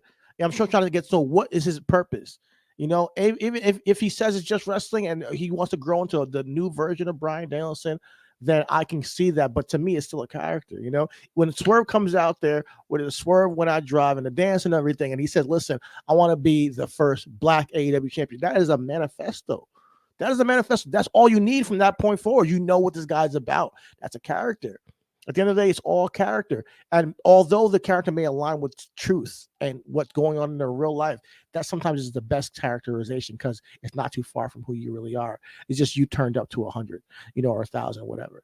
So I genuinely think that AEW is on to something with their characterization and their storytelling. But God damn, they've botched a lot of things last year with Jay White, with Wardlow. We talk about it, I don't want to get into it. But now they have an opportunity to rekindle things and to redo things with Wardlow and Adam Cole. Wardlow should not be behind Adam Cole, in my opinion. Wardlow, after the whole thing with MJF, after everything we've gone through, at this point in his career, should not be behind Adam Cole. And him saying out loud on the microphone, he's going to win a championship and give it to me. That is poor characterization from where Wardlow came from. Well, you know, no. If again, this goes back to what I'm saying. Now, this goes back to me when you right. AEW can tell a story inside of their homegrown fabric with Wardlow. He ain't dumb enough to do this shit twice, is he? No. So we're waiting for him to fucking finally break free, and Wardlow and Adam Cole is going to be amazing, right? Because so what I'm saying is, honestly, Adam Cole will be right back in the ambulance. No, but I think to your point and mine, and I'm a big Wardlow fan, and you're talking about AEW can tell stories. Right now, Wardlow got manipulated so bad. He got manipulated so bad because he was manipulated the first time with MJF, right? And so Adam Cole manipulated him like, hey man, anything to fucking, and you're my muscle guy, right? You're my muscle guy, right? And Wardlow's just like, nah, man, I just want to take him out. And if you get me in the position that I need to get into because I can't get into myself, I'm destroying everybody. And if Wardlow does that, and if he fucking turns on fucking Adam Cole, and he is now the babyface that can't be controlled and the monster that can't be controlled, and he's unlocked, he's rehabilitated. I want Wardlow to not even be a babyface anymore. I want Wardlow to be a tweener for like a good year. Yeah, you don't know if he's good. You don't know if he's bad. He's taking the championship. Once Adam Cole's like, all right, give it to me. He's like, get the fuck out of here. I'm on my own, and just does his own thing. So, and he's kind of used Adam Cole. He's now the mastermind. This goes back to what I'm talking about with you, and me and you talk about it a lot. Before we just talked about AEW. We mentioned 3 niggas winning the championship, and I know. Now, exactly. Now you know what I'm saying? But I want you to know, I already thought about this because of the things. But it's a good story to be told. And mind you, not all of these stories got to be finished up in this year, other than Bryan Danielson, obviously for obvious reasons. But Wardlow can win it next year. It's just a matter of how you build things from here now going forward. And there's other championships in AEW to keep people relevant, but we shall see, how things unfold. I do want to give also a shout, like you just go to the women's division. They're trying to revitalize it, bring some new fresh meat into the women's division, and a shout out to Deonna Purrazzo, native New Jersey, and now All Elite. I'm a really big fan of hers. Her work in TNA Impact has a virtuoso, I think, was a great in the ring and great on the mic, and can add more characterization, if we're talking about that, to the women's division as a whole. I think she's a legitimate, notable star that people know. If you're a wrestling fan, if you're a hardcore wrestling fan, know her. So I think she can add another dimension. Although me personally, going forward, I'm waiting for a Toni Storm Thunder Rosa feud. I want to see that, down the line. I think that would be really cool. And then, obviously Britt Baker returns, she can get involved in there, but her and Deonna Purrazzo can slap too. So I think there's opportunity for the women's division. I personally did not like what the women's division showcase was at the last Review World's End. I think there's a lot to be, asked for from the performances that we saw. I did like Riho versus Toni Storm, and I think Toni Storm's killing it in her character and her gimmick. And I look forward to see where that goes forward, but she's killing it right now. So I'm willing to just sit back and wait, not to put too many expectations on the woman, and but just really sit back and wait and see where they can, develop their roster and where they're going with things. And if a couple great matches happen and you put them in a great position, we didn't get blood and guts with the women last year, which we wanted so bad. maybe So, but we will see what Bro, they I do was from this muted. year. I'm sorry, I was muted and I was like, oh, nigga, I was recorded, nigga. Oh, But it is what it is. We shall see where things go. I think that those types of matches, even the Willow Nightingale match tag team that they had, it just raises the prominence of the women's division when you have those matches where we see the woman, go crazy and go hard, you get a little hardcore in there. I personally like that. I don't want it all the time, but even if it's just a good cage match or if it's a good, 30-minute, banger, if you give them time, you can then see how we can be like, all right, this girl can go, man. Like let's see more of her, So shout out to them. We'll see how things develop over time with that. You had Swerve versus Daniel Garcia at the end of the day, AEW Dynamite. You got something to say? yes, before we leave off the one, I do want to add a couple points. Oh, yeah. You were speaking about Tony Storm is doing amazing work. Mm-hmm. I would love Tony Storm. I would love Jamie Hayter to return. And Jamie Hayter and this Tony Storm, I think, service Jamie chasing, right? Tony has been avoiding and everything like that. I think she'll be a great heel. I think that's a great story with AEW. Deanna and Britt Baker is money for me. I think Britt and Deanna on the mic, first and foremost, will be interesting. I saw. I'm gonna send it to you. Oh, actually, you know what? Let me see if I can find it. But I think the women in AEW especially get a hard rap. And they made light of it in this video they posted. I need to see if I can find it really quickly. I seen it where she was like, "I'm a female wrestler," and all that. Yeah, and I thought it was hilarious. Honestly, I thought it was really fucking funny. But let me see if I can find it. We are female wrestlers. Yeah, here it is. I'm gonna share my screen.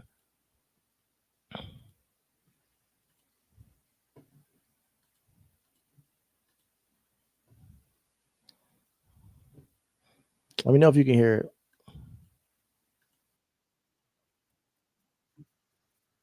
Not yet. Can you hear it? No. I can't hear it. Oh, damn it. What? Shit. Try it one more time.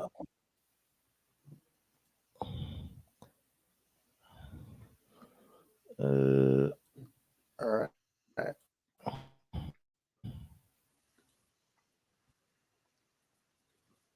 I can't hear it. Can you hear it?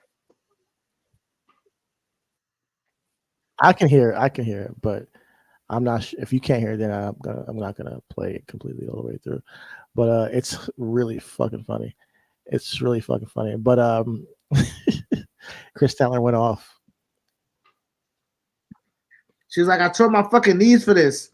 You know what I'm saying? Like, all you do is boo me. Yeah. Yeah, man. Let's yeah. But yeah, you guys check it out. Just search We're Female Wrestlers on YouTube, you'll find it. And yeah, they are just talking, a little bit about, some of the expectations. And it's like, no matter how good we are, we're still going to be shitted on pretty much. Like, I turn my fucking knee free, both knees. What I gotta do for you? What I gotta do for you to like us? And I do think they get a bad rap. But also it's part of their own booking and their own, I'm sorry, bro. Like, you guys gotta do better. It's not just the woman itself. It's Tony Khan giving you the opportunities and guys going out giving it, just putting out their 10-minute matches, 15 matches every single week on Dynamite on Rampage is not enough. We need something we can sink our teeth into. It's not, mind you, we've done this. We've criticized the men the same way. Like it's not just you, man. But it's really funny, guys. Check that out. And I'm gonna try to be easy on the girls in AEW for this year, even though last year I was like, going in on all that shit with the fucking cheated with the outcast and shit. I fucking hated that shit. It made no goddamn sense. New Year's resolution right now. You know, but I'm trying, man. I'm trying to be a better man that just can support you guys. You know, shout out to Chris Statlander. I thought that shit was hilarious. I was some of the most character. That was the most like most like personality I've seen from her, honestly. So yeah, man, we need more personality. I like what Tony Storm's doing. Personality. Oh, You know, I'm sorry, her coming out dodgeball outfits ain't personality enough, my nigga. Dodgeball outfits? No, that's not personality. I didn't even know she did that. Dodgeball outfits. She's been coming out of Ben Stiller for like the past year, my nigga.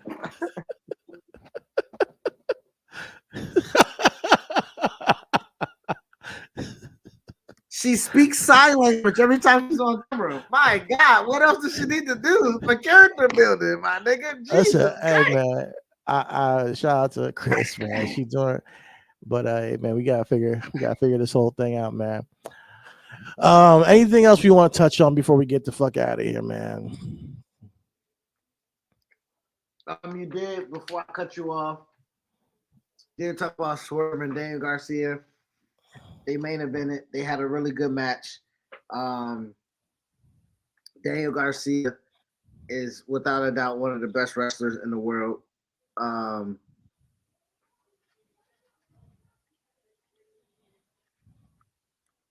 He was wasted with that Chris Jericho shit. Absolutely wasted. I agree. So he's doing a lot of rehabilitation now. One thing he did get out of that sports entertainment shit is that dance. I hate it, but the bitches love it. The bitches love it, and so do the nigga. They love that dance.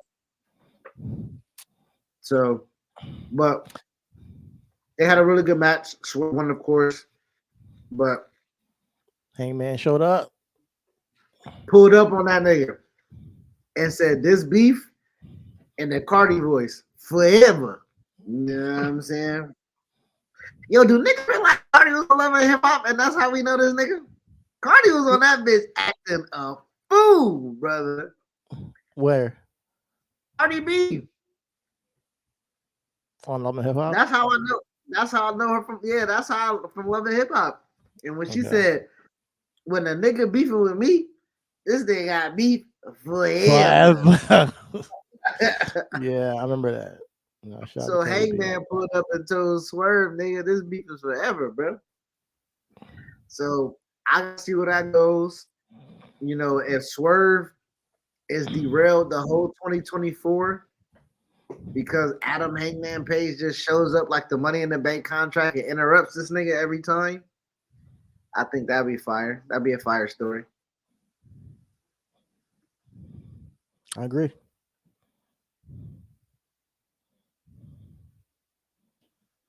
All right. Anything else? Got anything else?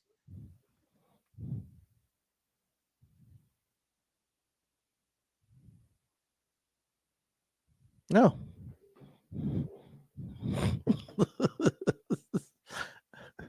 Nothing else. Listen, man, Trent Beretta being the first competitor for Eddie Kingston's Continental Championship is a huge downgrade from the talent you guys had in the tournament. Just saying. Hey, he defended it. He won it back. Shout out to Eddie Kingston. That's all I gotta say. Not really enticing for me to go check it out though. So I'm gonna leave it there. So all is love. Why talk about it? Why do? Hold on, Chidi. Hold on, Chidi. Stop. Don't. All is love. Everything wrestling. We'll see you guys next week on the Reach Wrestling. What I want to know is why throw a cheap shot? I'm like, oh, I ain't got. Why even talk about it then? Just go ahead and rip it. Just rip it, rent it. Don't do the cheap shit. Just do it. Just go full board with it. I just did. That's all I gotta say. That's full board for me. I mean, if it was full board, then at the end of the day, then if you didn't care for it, then why bring it up? Because if it's because I fucking can. I can do whatever I want. Listen, man. Except Listen, in man. the show, because I got the in live stream. So what I'm saying is, I can end this shit right now. Listen, man. Continental Classic for the the guys who were in it. I think you guys, keep it relevant. Keep it like the fatal four-way they had of the guys that were in the match to get number one contendership were not of the caliber. We're not the caliber of the guys that were in the tournament. So to me, when I talk about a title that you're debuting and trying to make it seem like it's a big deal, and then you put the competitors in there that are not a big deal, and then say they're the next challenger for you, it does make me feel like you have no idea what you're doing with this championship, much less the other ones you have, the other 14,000 of them. So that's my concerns, and I'm just gonna leave it at that because I'm gonna wait and see, because I know that if I say too much, you're not giving it a chance and all that shit. But we'll see. No, what I would like is just that you did exactly what you just did and expounded on your. Well, you got it. For me to actually fucking respond to it and say that I agree with what the fuck you said, and that first and foremost, I don't know what fucking division this fucking championship is in. So first and foremost, that is correct. I don't know. The international championship is always defended against niggas in the United States. So I completely understand what you're talking about. I just needed you to fucking expound on what you were saying, because your real point was the championships. Your real point was the titles don't mean anything. So I wanted to get to I didn't want to be a broken record this year. I'm trying to turn the lead, but fuck it. Yeah, the titles don't fucking mean nothing in AEW because they don't make it mean anything. And if you have somebody challenging for the Triple Crown Championship that apparently is supposed to be defended all three titles at once, but they're saying, "Hey, I'm a New Japan wrestler. I only want that one." then what are we fucking doing here? So I don't know what I just don't understand the Continental Championship quite well yet. And I hope the rest of this year I can figure it out. Shout out to Eddie Kingston. I love the man. I'm so happy for the moment he had and what they're doing with him. So it's not on him. It's just about how they're positioning the titles in AEW. And that's true, because when the North American Championship was presented, it was automatically seen as the secondary title for the NXT Championship. Yeah. And from then it was on, presented as such. Everybody who was there was like an upper mid-carder from NXT or a mid-carder that had a championship run, or and then they moved on to. That's where I say there's no hierarchy. There is no hierarchy in AEW. It's just like a bunch of titles just for title's sake. Well, it's not that. I want to add on. I want to tie the loop, and I want to bring it full circle. In WWE, you said there's so many big names. There's so many competitors. There's the same in AEW. Who, you let me know. Tell me right now. What are your divisions? Who is your top of the card? Who is your mid card? Who is your bottom of the card? Because they have a lot of in-betweeners right now. Let's hope the AEW roster, man. You make me have to do this. Listen, I already told you the main event. I told you last week is Samoa Joe, Ryan Danielson, Hangman Page, Kenny Omega, Jon Moxley, Bryan Danielson, Swerve Strickland, Adam Copeland, Christian, and Adam Cole possibly, or MJF and Adam Cole, those two guys. So let's go through it. Aaron Solo, he's not in any division. Sorry. Action Andretti, put him in a trios championship or tag team division. Adam Cole, already told you, he's a heavyweight champion. Adam Copeland, heavyweight. Adam Page, all these Adams are heavyweights. World championship material. Alex Reynolds, he's a tag team guy. Angelico, tag team guy. Angelo Parker, tag team guy. Anthony Bowens, tag team guy. Anthony Ogogo, I don't even know if he's in the company, but he's on the roster. I don't know what the fuck he's doing. So he's nowhere. AR Fox, tag team guy, or trios championship. He's really talented, so I could also see him competing for. I don't know the hierarchy of the shows. Like, is it the TNT Championship that's higher than the international, or is it the other way around? I could see him competing for the international champion, AR5, because I like him a lot. Arya Davari, don't really see him winning a title at all. Austin Gunn, tag team guy. Bandito, give him and Rush a tag team. Big Bill, this nigga should not be in a tag team at all. He's a guy who should be a muscle for somebody, or should be competing for the TNT Championship if you can get him to be that hot. Billy Gunn, obviously he's trios champion. Bishop Khan, he is a tag team ROH trios champion. Hold on. I'm sorry. I don't mean for you to go through the whole roster like that. What I was asking you was,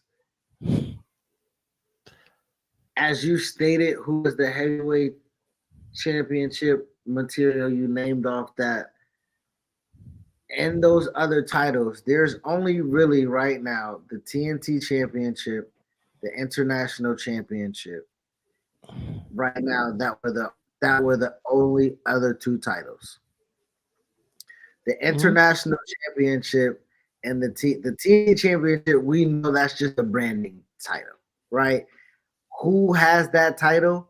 Christian, right? And him being an upper echelon person kind of helps elevate that title. Orange Cassidy and Moxley wrestling for the international championship put a little prestige on that championship. That seems to be like a workhorse TV championship or whatever the case is. So if they're going to beat the TNT championship, a championship where they're doing a lot of storytelling, what like they are now, then I will put in that division people like Wardlow. I'm sorry, he's not World Heavyweight material quite yet for me. Wardlow, people like Malachi Black, people like Miro, people like Luchasaurus, Keith Lee, who else?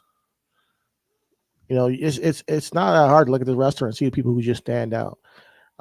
Darby Allin, those guys.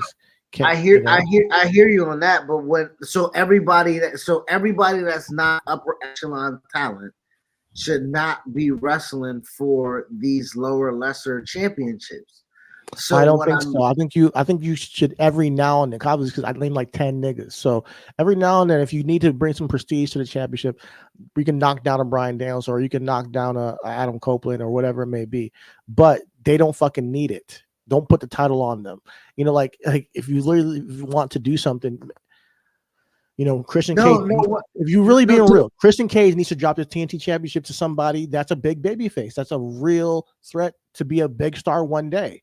In my mind, I'm looking at the roster and I don't see anybody right now that is getting that babyface love from AEW. Like, I think that if you maybe Daniel Garcia, maybe if you keep on going with him like that, maybe him, but you guys have niggas like Mark Briscoe lose every match. He's not gonna get that. He's unfortunately his brother passed. I could see him being in that spot if you actually told stories with him.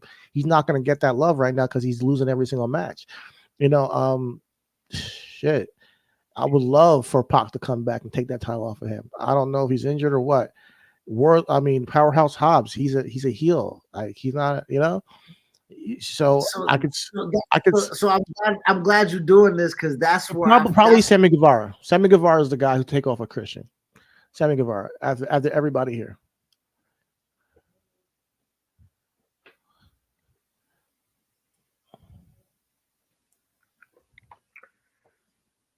Okay, everything is love. All is wrestling. All love. Everything is wrestling. We'll see you back next week. We're gonna. This nigga says Sammy Guevara. How to. I don't know what else you expect me to say. It's the TNT Championship. He's been champion before. It's not crazy. Him win the championship. I know that, but when we're talking about when you start off and saying okay, when you talk about the prestige of the championship, there is no prestige for the Continental Championship.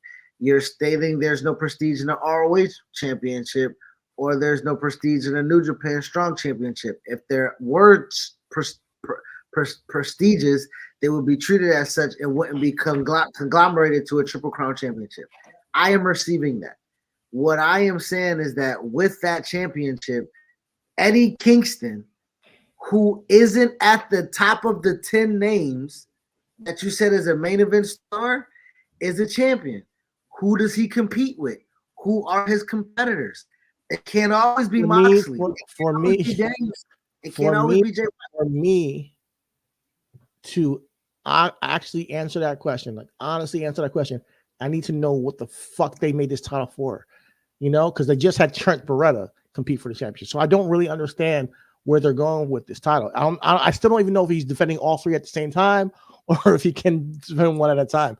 I'm confused. Trent Beretta has challenged for the international championship as well. So is it just you don't like Trent Beretta? Because yes. I agree with you on that. But they told us what this international championship was. But then you don't need the Continental Championship. Like it's just so. I'm just gonna wait and see. At this point, I'm tired of having this conversation because it's like I don't know what to say because you're asking me to answer something that makes no fucking sense in the whole concept of this whole thing. The tournament was great. They could have just gave a trophy at the end of it all and say, yo, Eddie Kingston, yo, you the man. But obviously they wanted to create this Triple Crown thing, give him that moment, which I think I'm so happy for him. At the same time, I don't know where you go with all these fucking title belts. I don't know why we have so many. I don't know what they mean. I don't know why I should care more about one or the other. I don't know if you win the Trios Championship, the Continental Championship and all those three, what does that mean as opposed to winning the International Championship? Is one above the other or not? Or if you win the TNT Championship, you presented the TNT Championship as something that is more story-based and has more mic time. So you're giving them more television. All right, so maybe these people that are in TNT title can be elevated at some point to the main event scene. That's what I'm looking at. I'm just assuming. I don't know the structure for AEW and Tony Khan and how he does this stuff. But I love that we're full circle with this and we can end it just like this, brother, when we say you and I are different. If you going into the new year, then go into the new year like this. There is no expectation right now. They're right now. They're building a plane in the air. I'm gonna be honest with you, son. I will not watch AEW unless they get better with storytelling. I won't, because I'm not. I like you to have something for me to come and watch and invest in. I won't watch it. Like I will say, and I'll pick. And when you tell me there's a good match, I'll go back and watch a good match. I'm not tuning in live to just watch. Just hopefully I get a good match. This show. I don't tune in live to hopefully get a good match. You have to tune in live to connect the dots on the stories, Cheaty. So even if you, I tuned in live this week, and I was like, okay, it was all right. It was the first show of the year. I'm like, it's okay, and I thought Christian did a great promo, and that was all I really took away from it. It was a good match at the end, good main event match, but that's not enough for me. And that's just my personal opinion for me personally. But we'll see. We shall see how things elevate throughout the year. I'm not trying to bury them before the year even gets started, and they got a new champion now. Small Joe, we'll see where he goes with it. It's just very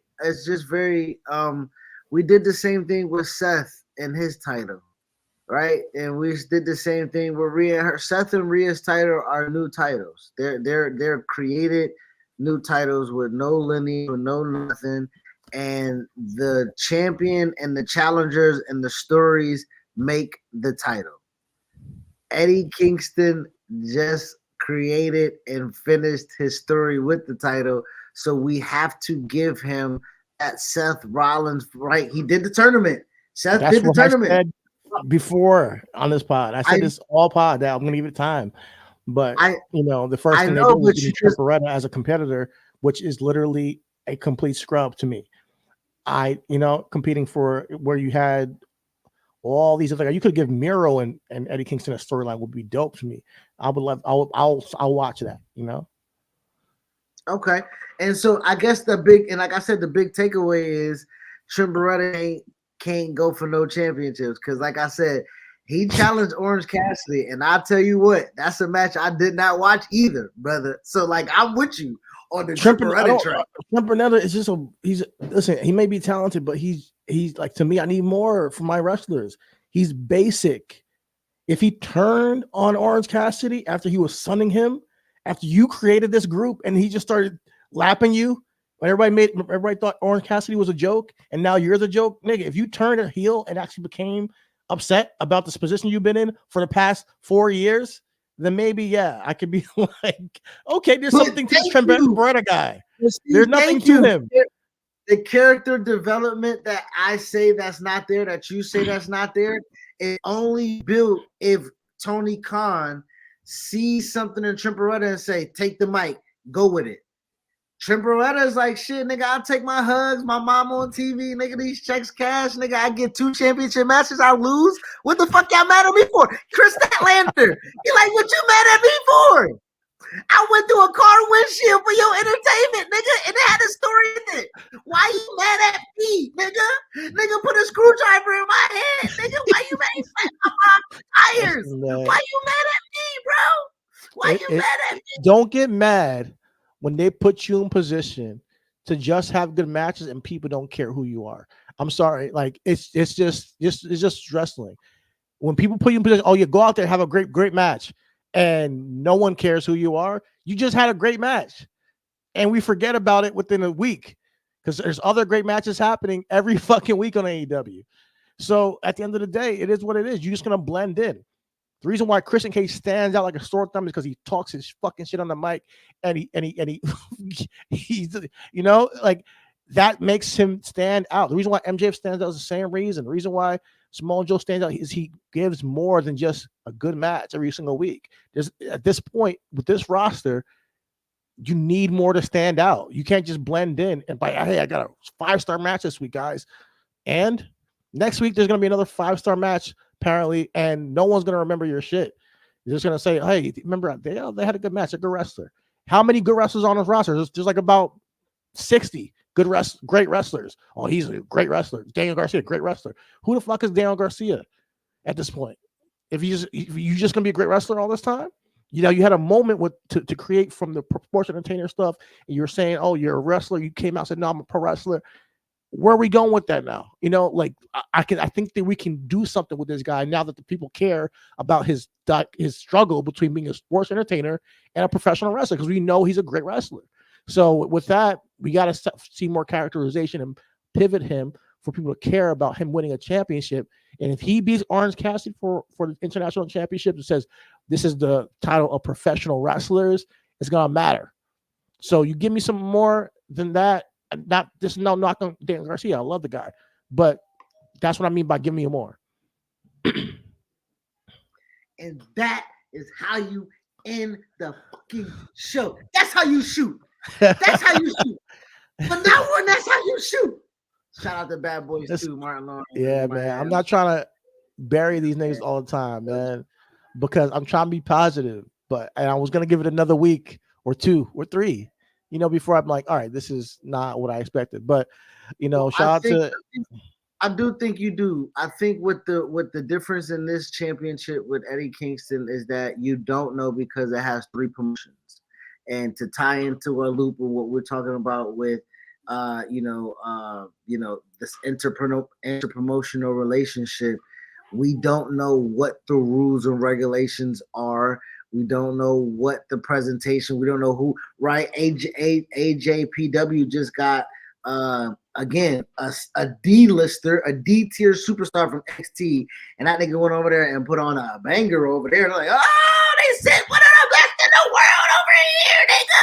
Feel me? Like, so right? So we don't know. And if this nigga win an AJPW title, we can like, oh man, I don't mean nothing. This nigga over here in NXT don't do shit. Like, so we can't. You know, and when I think about the indies too, you know what's funny? When I think about the indies, you know who I think of? I think of Zack Ryder. Fucking, as you know, there's no more Zack Ryder. It's Matt Cardona. Respectfully, Matt Cardona. I think of him when I saw him at Hog Wrestling and the reaction he gets, I'm like, there is something to this nigga that people hate. And he's not the best wrestler in the world. He got a moment when Carlito falsely won the title off of him, and it was like a dusty finish. And we're like, oh, like I remember that shit. This is what I'm trying to ask for AEW to give us those moments. You gotta add a little bit more sauce to these characters, bro. I'm just saying. I'm just saying. If they can take an NXT person and bring it to DPW and be like, oh, okay, it's the best wrestler in the world, then great. You can do that with anybody. I'm talking about actual characterization and people who could make a star out of these people. Like you're losing Sting, so hopefully we get less of those guys. Chris Jericho, hopefully he's on the way out because of all his controversies. And Bryan Danielson later on this year said this is going to be last year. He might be in your front office. Boom, you're losing veterans. Now make some people this year more than just MJF. You need like 3 new guys to be like legitimately characters. They don't got to be world champions even.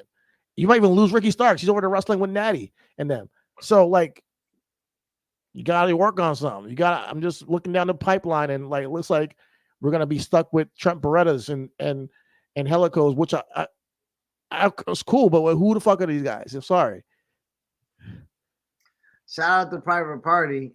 Shout out to Private Party. They're back. Can I get a yeah? Yo, hold on. Yo. Ivana, do not let me say that in the crib, because Christian will be walking around this shit. That's funny. I actually would like if he ever says that, please record that for me. Please record it. If you ever, I want to shout out to Christian, man. Oh God. Yo, I popped. Yo, Christian, they came out, dude, and I'm like, okay, yeah. And it was like, can I get out here? I said, don't you do it. Said, oh, yeah. Oh, my God. Oh, God. Yeah, with that being said, yo, yeah, all is love. Everything is wrestling. Shout out to Private Party. We love you. We'll be back next week to give you our taste on the week that wasn't professional wrestling. I might be back even earlier, depending on what happens this week. So shout out to y'all. And thank you for listening. See you next week. Peace. Peace. Oh.